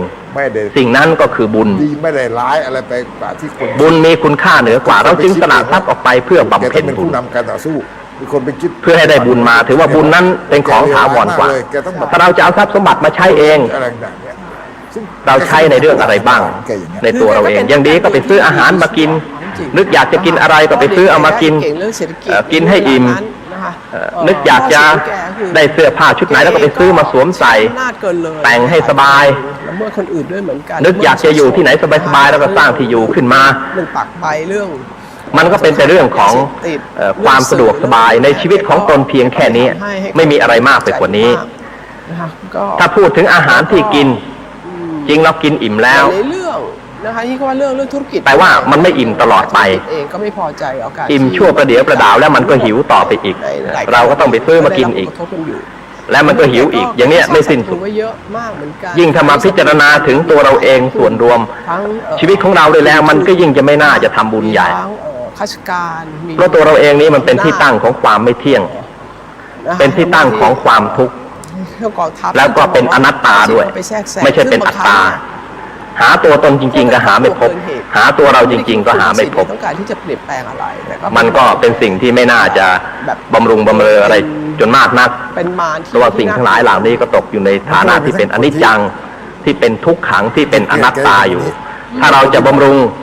สิ่งทั้งหลายเหล่านี้มันก็ไม่ยั่งยืนถาวรหรือจะมีความสุขมันก็สุขชั่วชีวิตหนึ่ง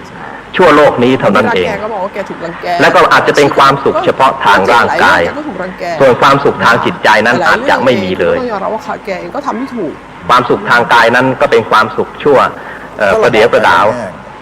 ไม่เหมือนความสุขทางใจซึ่งเป็นความสุขที่ถาวรมากกว่าเราทุกคนก็ปรารถนาความสุขทางใจเพราะฉะนั้นถ้าหากว่าเราจะเอาไว้ใช้เองกินเองมันก็ได้ผลเพียงแค่นี้ผู้มีปัญญาจึงส่งผลแล้วเพราะเมื่อทำไปแล้วเนี่ยผลที่เราได้มานั้นเป็นความสุขที่ถาวรเราเห็นตึกถล่มเป็นความดีเป็นความสุขที่ถาวรนึกครั้งใดเราสบายใจทุกครั้งแล้วก็ยังเป็นมรดกทางจิตใจที่เราสามารถนำติดตนไปได้ในภพหน้าโลกหน้าอีกด้วยผลที่ได้รับนั้นมันมากกว่าแล้วทุนจีนเนี่ยเวลาเข้ามาเนี่ยมากกว่าความสุขในปัจจุบันเนี่ยหลายเท่าเราจึงยอมเสียสละเพื่อการทำบุญเพื่อเกิดความสุขใจอันนี้ขึ้นมาเพราะทรัพย์สมบัติเหล่านั้นถ้าเราใช้ไม่หมดมันก็เป็นของประจำโลกถึงเป็นของเราก็เหมือนไม่ใช่ของเราเราเป็นเจ้าของเพียงสิทธินั้นก็อยู่ชั่วชีวิตเท่านั้นเมื่อชีวิตดับแล้วอันนี้ไม่ใช่ของเราแล้วเป็นของคนอื่นต่อไปเป็นของชีวิตอื่นต่อไปอีกไม่ใช่ของเราบริษัทใหญ่สุดในฉะนั้นเราจึงต้องทำบุญเพราะเราเห็นประโยชน์ดังกล่าวนี้คนของตัวเองเข้ามาทำด้วยเหตุที่ว่าทรัพย์นั้นเป็นสมบัติแค่รางกับตัวประจำชีวิตชีวิตที่เป็นอยู่อย่างเป็นสุขต้องมีทรัพย์มีปัจจัยสี่สำหรับเป็นเครื่องหล่อเลี้ยงพึ่งพาอาศัยทุกคนจึงรักทรัพย์สมบัติของตนเองพอมันเป็นรัฐบาลทรัพย์สมบัติของใครใครเขาก็รักเพราะฉะนั้นเราก็ไม่ควรที่จะไปล่วงละเมิดไปคดโกงหรือไปรักเอาทรัพย์สมบัติของคนอื่นนั้นมาเป็นของเราการลักทรัพย์ของคนอื่นนั้นถือว่าเป็นการละเมิดสิทธิในสิ่งที่เจ้าของเขาหวงแหนเจ้าของเขารักเขาพอใจเอาไม่ได้ใช้มาตรา 44 ในการตามหลักของพระพุทธศาสนาเนี่ยศีลข้อนี้ถ้าจะว่ากันโดยละเอียดลึกซึ้งลงไปแล้วละเอียดมากกล้าทำแบบนี้เป็นแต่เพียงจิตคิดอยากได้นี่ก็บาปแล้วสัญญารายละเอียดอย่างอภิชาวิสมาโลภะความคิดอยากได้ทรัพย์สมบัติของคนอื่นมาเป็นของตนเนี่ยบาปแล้วก็ทำอะไรไม่ได้นี่คือความสูญเสียถ้าทรัพย์อันนั้นไม่ใช่ของเราแต่เราอยากได้มาเป็นของเราเนี่ยเป็นมโนกรรมเป็นมโนทุจริตคนคิดอย่างนี้คิดไม่ดีแล้วถือเป็นความคิดชั่วเป็นความคิดที่เป็นบาป ยิ่งในทางวินัยของสงฆ์ด้วยแล้วนี่สินค้าจีนทะลักเข้ามาพอคิดก็เป็นละนโยบายมาตรการอะไรในการที่จะป้องกันเอามือไปจับเป็นละผู้ผลิตของไทยขยับเยื่อนจากที่สินขาดเลยยกพ้นจากดินเนี่ยสินขาดแล้วทั้งที่ยังไม่ได้ไอ้พ้นแล้วจะเอาไปหรือเปล่ายังไม่รู้บางทียกพ้นแล้วอาจจะไปวางก็ได้แต่ขณะที่คิดเอายกพ้นแล้วเนี่ยเป็นแล้วถ้าดูจากกรณีพิจารณาถึงสภาวะของจิตทำให้เคลื่อนย้ายจากที่จริงๆมันเหมือนกับแสดงบารมีคือเพราะฉะนั้นเรียกกลับในทางปฏิบัตินั้นถ้าหากว่ามนุษย์ทุกคนเนี่ยรู้จักเคารพในสิทธิซึ่งกันและกันในทรัพย์สมบัติที่ไม่ใช่ของตนก็อย่าเอามาเป็นของตนมองไม่เห็นอำนาจต่อรองไม่ใช่สมบัติของตนไปคิดเอามาเป็นของตนนั้นก็ถือว่าเป็นบาปเราไม่ได้ยินเสียงของกระทรวงต่างประเทศตนเองไม่มีสิทธิอะไรที่จะได้นั้นต้องเว้นท่านจึงได้วางศีลข้ออทินนาทานไว้เป็นข้อที่2เอาเป็นว่ามันไม่มีอยู่แล้วกันทีนี้ข้อ3กาเมสุมิจฉาจารแล้วก็ปล่อยให้การส่งคือมนุษย์เนี่ยส่งกลับไปโดยไม่มีสิทธิที่ยังเป็นปุถุชนอยู่ย่อมมีความรักในส่วนของจะรักอะไรก็แล้วแต่ต้องรักสักอย่างนึงที่มีฝีมือดีในปุถุชนเนี่ยความสัมพันธ์ระหว่างประเทศในตัดความรักความอาลัยไม่ได้จะต้องมีความรักความอาลัยอย่างใดอย่างหนึ่งคำว่ากามะจะไม่สามารถต่อรองใดๆได้เลยกามะศัพท์เนี่ยจริงๆแล้วเนี่ยคือความในแง่การค้าการลงทุนกับประเทศยินดีเขาก็อยู่ในฐานะความใคร่ความยินดีนั้นทุกประเทศก็อยากท่านหมายถึงในค้าขายรูปจีนทั้งสิ้นอย่างหนึ่งเสียงอย่างหนึ่งกลายเป็นคู่ค้ากลิ่นอย่างหนึ่งรสอย่างหนึ่งแล้วก็สัมผัสอย่างหนึ่งรวมถึงในหลายประเทศในเอเชียเป็นสิ่งที่มนุษย์ทุกคนเนี่ยรักและพอใจถามว่าประเทศอื่นเขาต้องง้อจีนขนาดแล้วก็มีอิทธิพลเหนือชีวิตของปุถุชนทุกๆคนด้วยทั้งผู้หญิงและผู้ชายไม่มีคนที่ข้อนี้พระพุทธองค์ได้ตรัสไว้ในสิงคโปร์นะคะในพระสุตตันตปิฎกในอังคุตรนิกายเอกนิบาตสิงคโปร์เนี่ยส่งสัญญาณท่านตรัสว่าให้กับมหาอำนาจทั่วโลกว่าไม่มีสิ่งใดเลยเล็กขี้หนูนะที่จะครอบงำจิตใจของบุรุษและสตรีหัวแข็งมากเวลาที่ดีลกับมีอิทธิพลเหนือจิตของบุรุษและสตรีสมัยลีกุนยูแล้วได้ก็มาเหมือนกับรูปเสียงกลิ่นรสและสัมผัสสิงคโปร์เนี่ยเป็นประเทศสุดท้ายเนี่ยถ้าเป็นผู้ชายก็หมายถึงว่ารูปสตรีเสียงของสตรีนะคะเพราะว่าเกรงใจกลิ่นของสตรีรสของสตรีสัมผัสของสตรีครอบงำจิตของบุรุษสถาปนาความสัมพันธ์กับอินโดนีเซียถ้าเป็นสตรีก็หมายถึงว่ารูปของบุรุษตัวกลางเสียงของบุรุษกลิ่นของบุรุษรสของบุรุษสัมผัสของบุรุษจีนเนี่ยครอบงำจิตของสตรีเขาเองเวลาที่เขาเดินทางไปจีนนะสิเขาบอกไม่มีอิทธิพลอะไรจะเหนือซึ่งกันและกันเพราะฉะนั้นไม่ว่าจะเป็นผู้หญิงหรือผู้ชายก็ย่อมจะต้องมีความรักอย่างนี้เหมือนกันการลงทุนเติบโตขึ้นแล้วก็ถูกอิทธิพลซึ่งกันและกันเหล่านี้ครอบงำจิตใจซึ่งกันและกันอยู่ระหว่างสองประเทศเนี่ยเยอะกว่าทางไทยนี่ในทางในพระสุตตันตปิฎกท่านตรัสเอาไว้อย่างนั้นแต่บอกไม่มีรูปอะไรเลยที่จะครอบงำจิตใจบุรุษเท่ากับรูปของสตรีเท่ากับเสียงของสตรีเท่ากับกลิ่นของสตรีเท่ากับรสของสตรีเท่ากับสัมผัสของสตรีคือโผฏฐัพพารมณ์และก็ไม่มีอะไรเลยที่จะครอบงำสตรีครอบงำจิตของสตรีมากเท่ากับรูปของบุรุษรูปเสียงกลิ่นรสและสัมผัสของบุรุษย่อมครอบงำจิตของสตรีเพราะฉะนั้นในความรู้สึกของมนุษย์ทุกคนเนี่ยทุกคนย่อมมีความรักมีความพอใจในสิ่งใดสิ่งหนึ่งใน5สิ่งนี้คือรูปเสียงกลิ่นรสและสัมผัสฉะนั้นความหมายของศีลข้อนี้ที่ว่าคำว่าละเมิดต่อศีลสำหรับที่คนทั่วโลกใช้ประพฤติล่วงกาเมสุมิจฉาจารเนี่ยคนของเขาฟังด้วยในองค์ของศีลนั้นท่านว่าละเอียดลึกซึ้งในทางสัมผัสของไทยคุณอุ้งอิ๊งอุตสาห์ใช้ในทางสัมผัสเพียงอย่างเดียวในองค์ของศีลข้อกาเมสุมิจฉาจารว่าผู้ที่จะล่วงศีลข้อกาเมสุมิจฉาจารเนี่ยต้องประกอบด้วยองค์4องค์4นี้ท่านเน้นถึงในทางเพศสัมพันธ์ในทางสัมผัสเพียงอย่างเดียวนะแต่ในทางปฏิบัติแล้วเนี่ยท่านบอกว่ายังสามีภรรยากันเนี่ยสมมุติว่าสตรีที่แต่งงานเป็นภรรยาของสามีเป็นภรรยาของผู้ชายคนใดคนหนึ่งโดยถูกต้องแล้วตามกฎหมายตามขนบธรรมเนียมประเพณีหรือผู้ชายคนนั้นได้เป็นสามีของผู้หญิงคนหนึ่งถูกต้องแล้วตามขนบธรรมเนียมประเพณีตามกฎหมายผูกความสัมพันธ์กับจีนก็บอกแม้แต่จิตคิดนอกใจก็ผิดแล้ว ในเมื่อฉันประเมินแล้วว่าอย่างเช่นว่าบุรุษคนหนึ่งเนี่ยเกิดไปพอใจภรรยาของใครคนใดคนหนึ่งก็ผิดแล้วเกิดไปยินดีในภรรยาของคนอื่นเขาเนี่ยบอกว่าผู้กำหนดนโยบาย ผิดแล้ว หลายอย่างกลัวจีนมากเกินถึงแม้ตัวเองจะไม่ได้ล่วงละเมิดแต่เพียงนึกชอบนึกพอใจไปรักภรรยาคนอื่นก็ผิดแล้วก็ยอมทุกอย่างสตรีไปพอใจสามีของคนอื่นเขาก็ผิด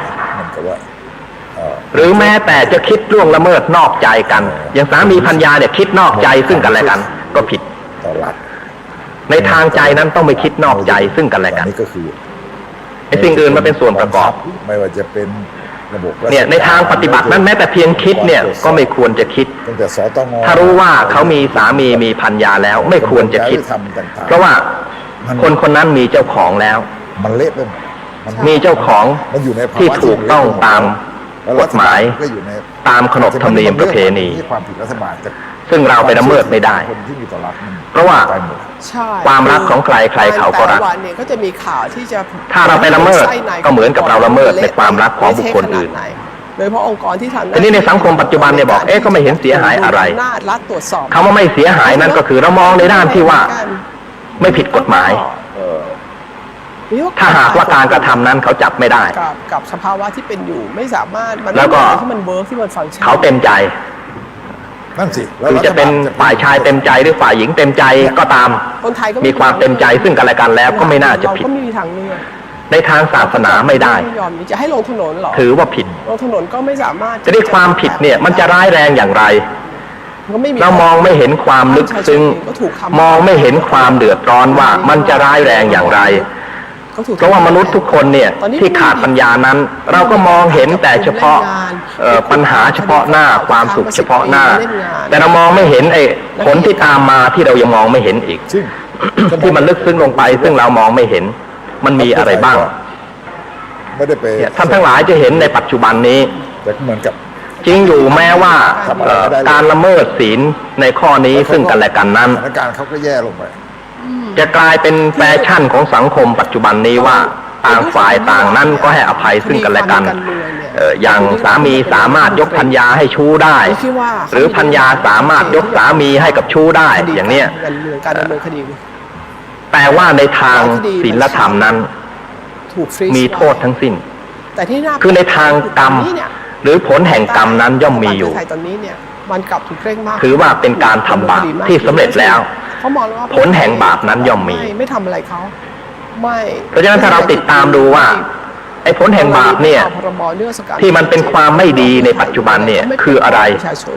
ที่เคยเคลื่อนไหวแล้วพูดถึงในภพนี้แล้วเราก็ต้องเพ่งไปถึงจิตใจว่าการกระทำเช่นนั้นจะเกิดผลเป็นบาปเป็นทุกข์ทางใจที่เรียกว่าวิปฏิสารวิปฏิสารนี้คือความทุกข์ใจคนที่ประพฤติผิดศีลข้อนี้จะหาความสุขใจไม่ได้จะเกิดความทุกข์ทางใจตลอดเวลานี่หมายถึงผลในปัจจุบันเกิดความทุกข์ทางใจถ้าหากว่าจะมีการตอนปี63เนี่ยมีการตอบแทนซึ่งกันและกันในทางที่รุนแรงการประพฤติเช่นนี้ก็อาจจะทำให้กับเสียชีวิตอาจจะทำให้เกิดทุพพลภาพเสื่อมเสียชื่อเสียงเพราะว่าสังคมนั้นก็ไม่นิยมเว้นไว้แต่สังคมของคนที่มีธาตุเดียวกันแต่ถ้าคนละธาตุแล้วเราไม่นิยมและยิ่งถ้าว่าสังคมส่วนใหญ่เรายืนมติว่าเราไม่นิยมการประพฤติปฏิบัติเช่นนี้อิทธิพลจากการที่เราไม่เห็นด้วยในการกระทำชั่วอย่างนี้ก็คงจะมีส่วนช่วยป้องกันมิให้คนนี้กระทำชั่วได้เหมือนกันเพราะผู้ทำนั้นจะเกิดวิปฏิสารเกิดความทุกข์ใจจากการไม่ยอมรับของสังคมสังคมไม่ยอมรับสังคมตำหนิติเตียนการกระทำเช่นนั้นผู้ที่ทำก็ต้องเกิดความทุกข์แล้วเขาก็จะไม่กล้ากระทำต่อไปทีนี้สังคมเรานั้นที่มีธาตุเดียวกันก็เห็นว่าเป็นของธรรมดาบางทีก็ได้เห็นเป็นของโก้เก๋ไปก็มีหรือเห็นเป็นสิ่งที่จะทำประโยชน์ให้เกิดขึ้นแก่ตนเองก็มีดังนั้นทางที่ดีแล้วเนี่ยทางฝ่ายศีลธรรมนั้นจะต้องยืนอยู่ตลอดเวลาว่าการกระทำเช่นนั้นไม่ถูกเราไม่เห็นด้วยเพราะว่าการกระทำเช่นนั้นเป็นบาปอย่างยิ่งเป็นการละเมิดในความรักซึ่งกันและกันไม่สมควรที่จะกระทำเป็นอย่างยิ่ง เขาอยากได้รัฐบาลก็เชื่อว่าคนส่วนมากก็จะไม่ทำคุณได้ประโยชน์เพราะว่าของใครใครเขาก็รักรูปเสียงกลิ่นรสและสัมผัสของใครใครเขาก็รักใครเขาก็หวงแหนถ้าเราไปล่วงละเมิดได้ต้องแสดงละครเราก็ต้องถูกล่วงละเมิดเช่นเดียวกันเกิดหมายนี่ปปช.ต่อไปเราก็ถูกล่วงละเมิดการแสดงละครแกนดังที่เราจะเห็นข้อเท็จจริงในสังคมปัจจุบันก็เขาก็บอกว่าเขาอาจจะไม่มีทางแต่ว่าส่วนมากแล้วที่เราทราบนั้นน่ะเขาไม่ลงเรื่องจนถึงที่สุดถ้าลงเรื่องให้ถึงที่สุดแล้วเราจะทราบความจริงทันทีว่าที่สุดนั้นลงเอยกันอย่างไรยังบุคคลที่ไปประพฤติผิดในสามีภรรยาของคนอื่นเช่นสมมติว่าผู้ชายไปแย่งภรรยาของคนอื่นมาผู้หญิงไปแย่งสามีของคนอื่นมาซึ่งเป็นการประพฤติผิดผลสุดท้ายตนเองก็ถูกแย่งของรักกรรมเนี่ยตามสนองผลสุดท้ายตัวเองก็ถูกแย่งของรักอีกเหมือนกันเพราะเราไปแย่งเราไปทำลายความรักของคนอื่นเราก็ต้องถูกคนอื่นเขาทำลายความรักของเราเหมือนกันและก็จะถูกทำลายที่รุนแรงกว่าที่เราไปทำแก่คนอื่นซึ่งอันนี้เป็นผลแห่งกรรมในปัจจุบันไม่เคยเห็นคุณทักษิณสู้จริงเลยในอนาคตเนี่ยคนปัจจุบันไม่ค่อยจะเชื่ออย่างที่ว่าตายไปแล้วจะต้องขึ้นต้นงิ้วตกนรกขุมฉิมพรีนั้นน่ะเรามองไม่เห็นบางคนก็ยังอวดดีว่าไม่เป็นไรหรอกเวลาตายก็ใส่ขวานในโรงไม่ให้สักเล่มหนึ่งก็แล้วกันเพื่อจะได้ไปฟันหนามงิ้วสูญเสียมากยิ่งขึ้นนะคะก็ไม่กลัวเน็บขวานไปสักเล่มก็แล้วกันเสื่อมถอยแน่พูดแบบทีเล่นทีจริงความชอบธรรมเนี่ยมันคือคนไม่เชื่อบาปไม่เชื่อผลแห่งบาปก็เลยมองไม่เห็นว่าไอ้บาปในอนาคตนั้นน่ะตัวเองจะต้องได้รับอย่างไรพระพุทธองค์ท่านชี้กรรมไว้ว่าคนที่ประพฤติศีลอย่างเนี้ยถ้าเป็นสตรีถ้าถึงตอนเนี้ยถ้าเป็นสตรีแล้วจะต้องชดใช้กรรมมากมายมีสตรีคนหนึ่งในสมัยพุทธกาลอ่านชีวิตของแกแล้วน่าสงสารคงเป็นพรรคระดับกลางสตรีคนนี้รูปร่างดีแต่ถามว่ากลับเกิดในตระกูลดีพ่อแม่เป็นคหบดีเป็นวรรณะสูงวรรณะพราหมณ์ถึงอันดับหนึ่งก็เหอะแต่ว่าก็ไม่แต่ด้วยเหตุที่อดีตชาติเนี่ยเคยประพฤติผิดศีลข้อกาเมสุมิจฉาจารมาไม่มีใครแกแต่งงานกี่ครั้งก็ตามสามีทิ้งหมดไม่รู้เหมือนกันจนกระทั่ง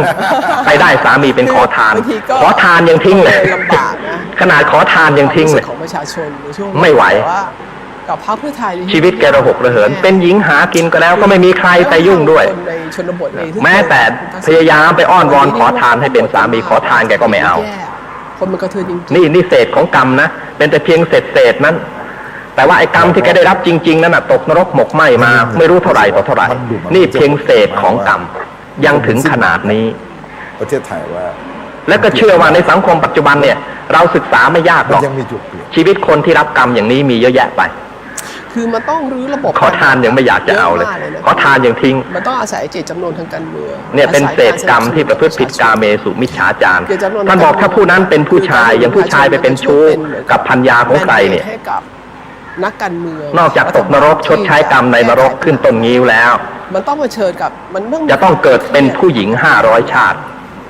นะคะผู้ชายจะต้องเป็นผู้หญิง500ชาติไม่ใช่น้อยเกิดเป็นผู้หญิงแล้วก็ยังชดใช้กรรมเนี่ยไม่สะใจ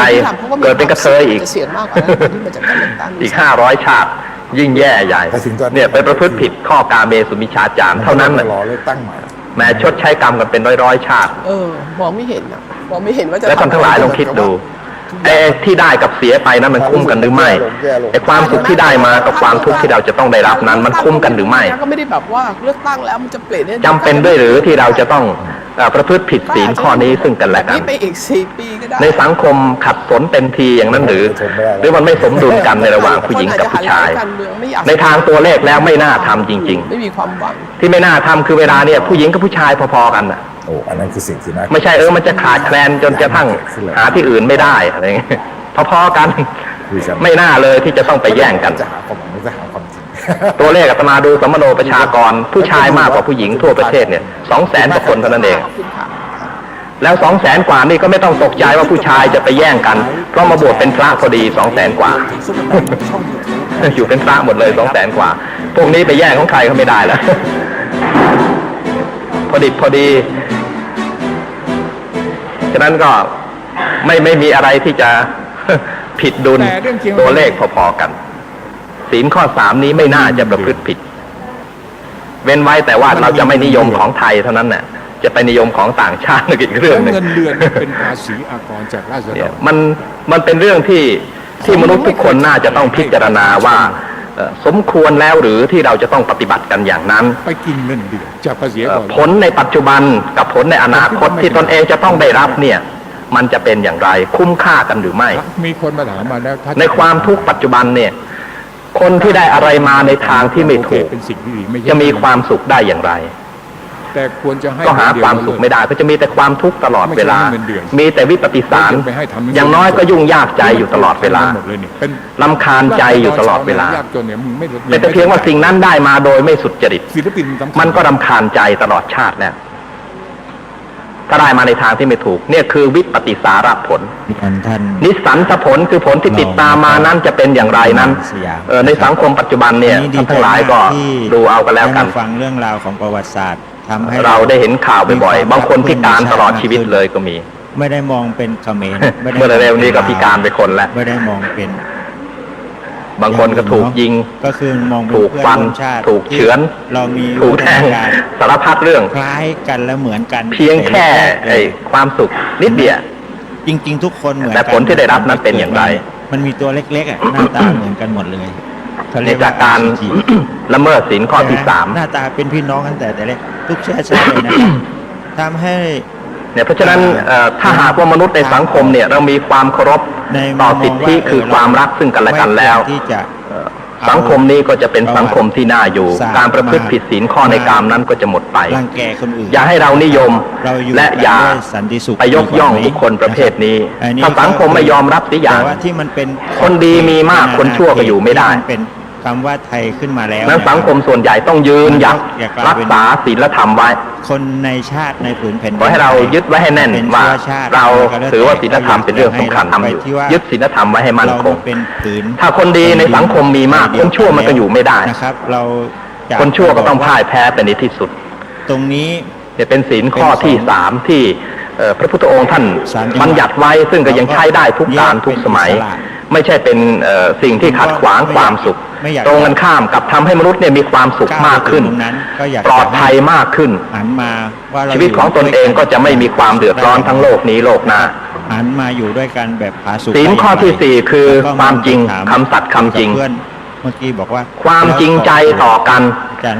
หรือการพูดอะไรที่มีแต่คำสัตย์คำจริงต่อกันนั้นเป็นสิ่งที่มีค่า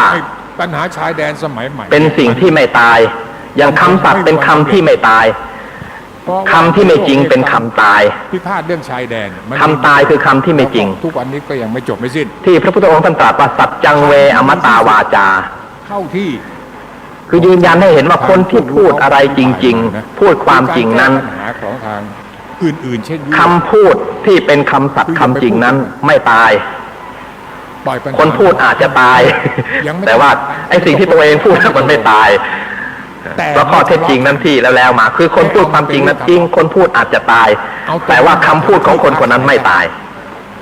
เป็นคำพูดที่เป็นอมตะอะไรสักอย่างอยู่ตลอดเวลาเราก็ต้องบูชาความจริง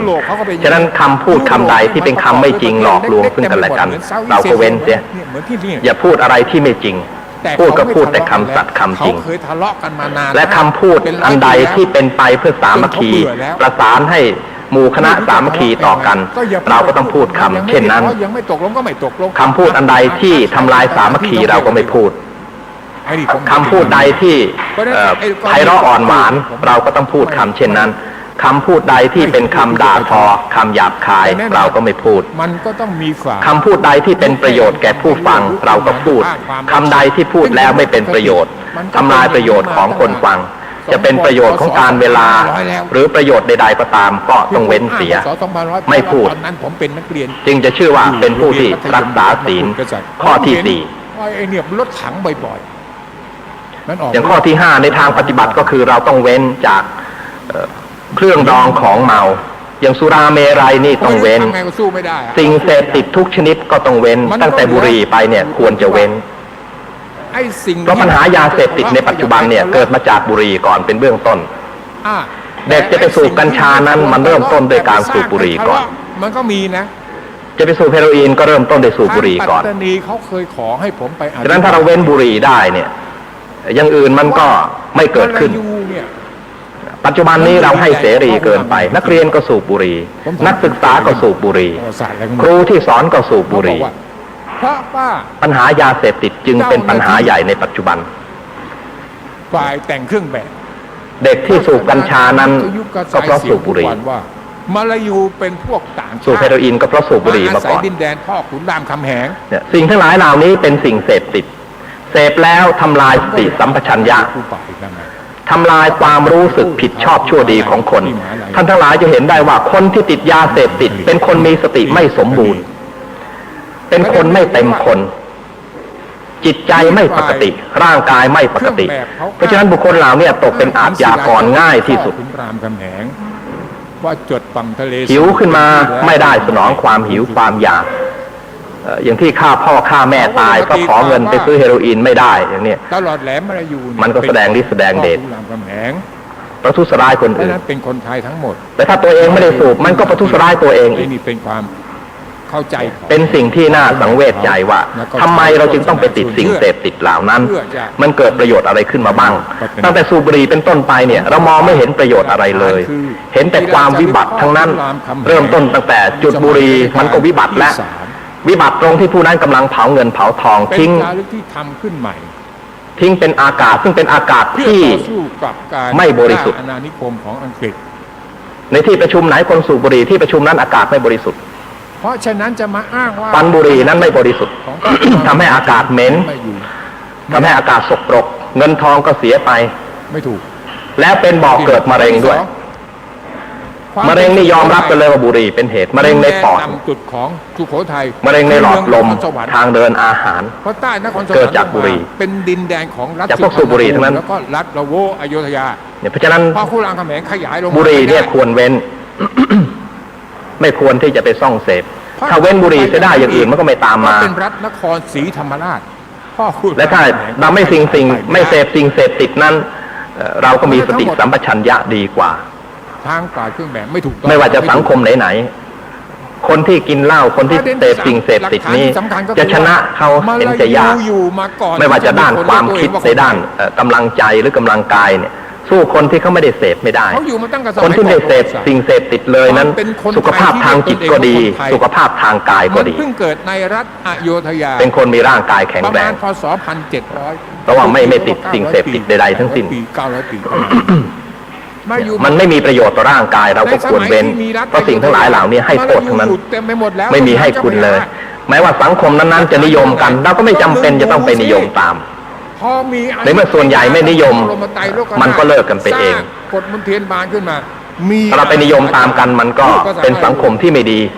เป็นกองทัพเราก็ต้องหลีกเลี่ยงสังคมเช่นนั้นกองทัพอันเดอร์พระเจ้าแผ่นดินรันศีลข้อที่5เนี่ยถ้าเราเว้นได้เรามีความสุขความเจริญนู่นตั้งแต่ก่อนอยุธยาผู้ที่มีศีล5อยู่เนืองนิดนี้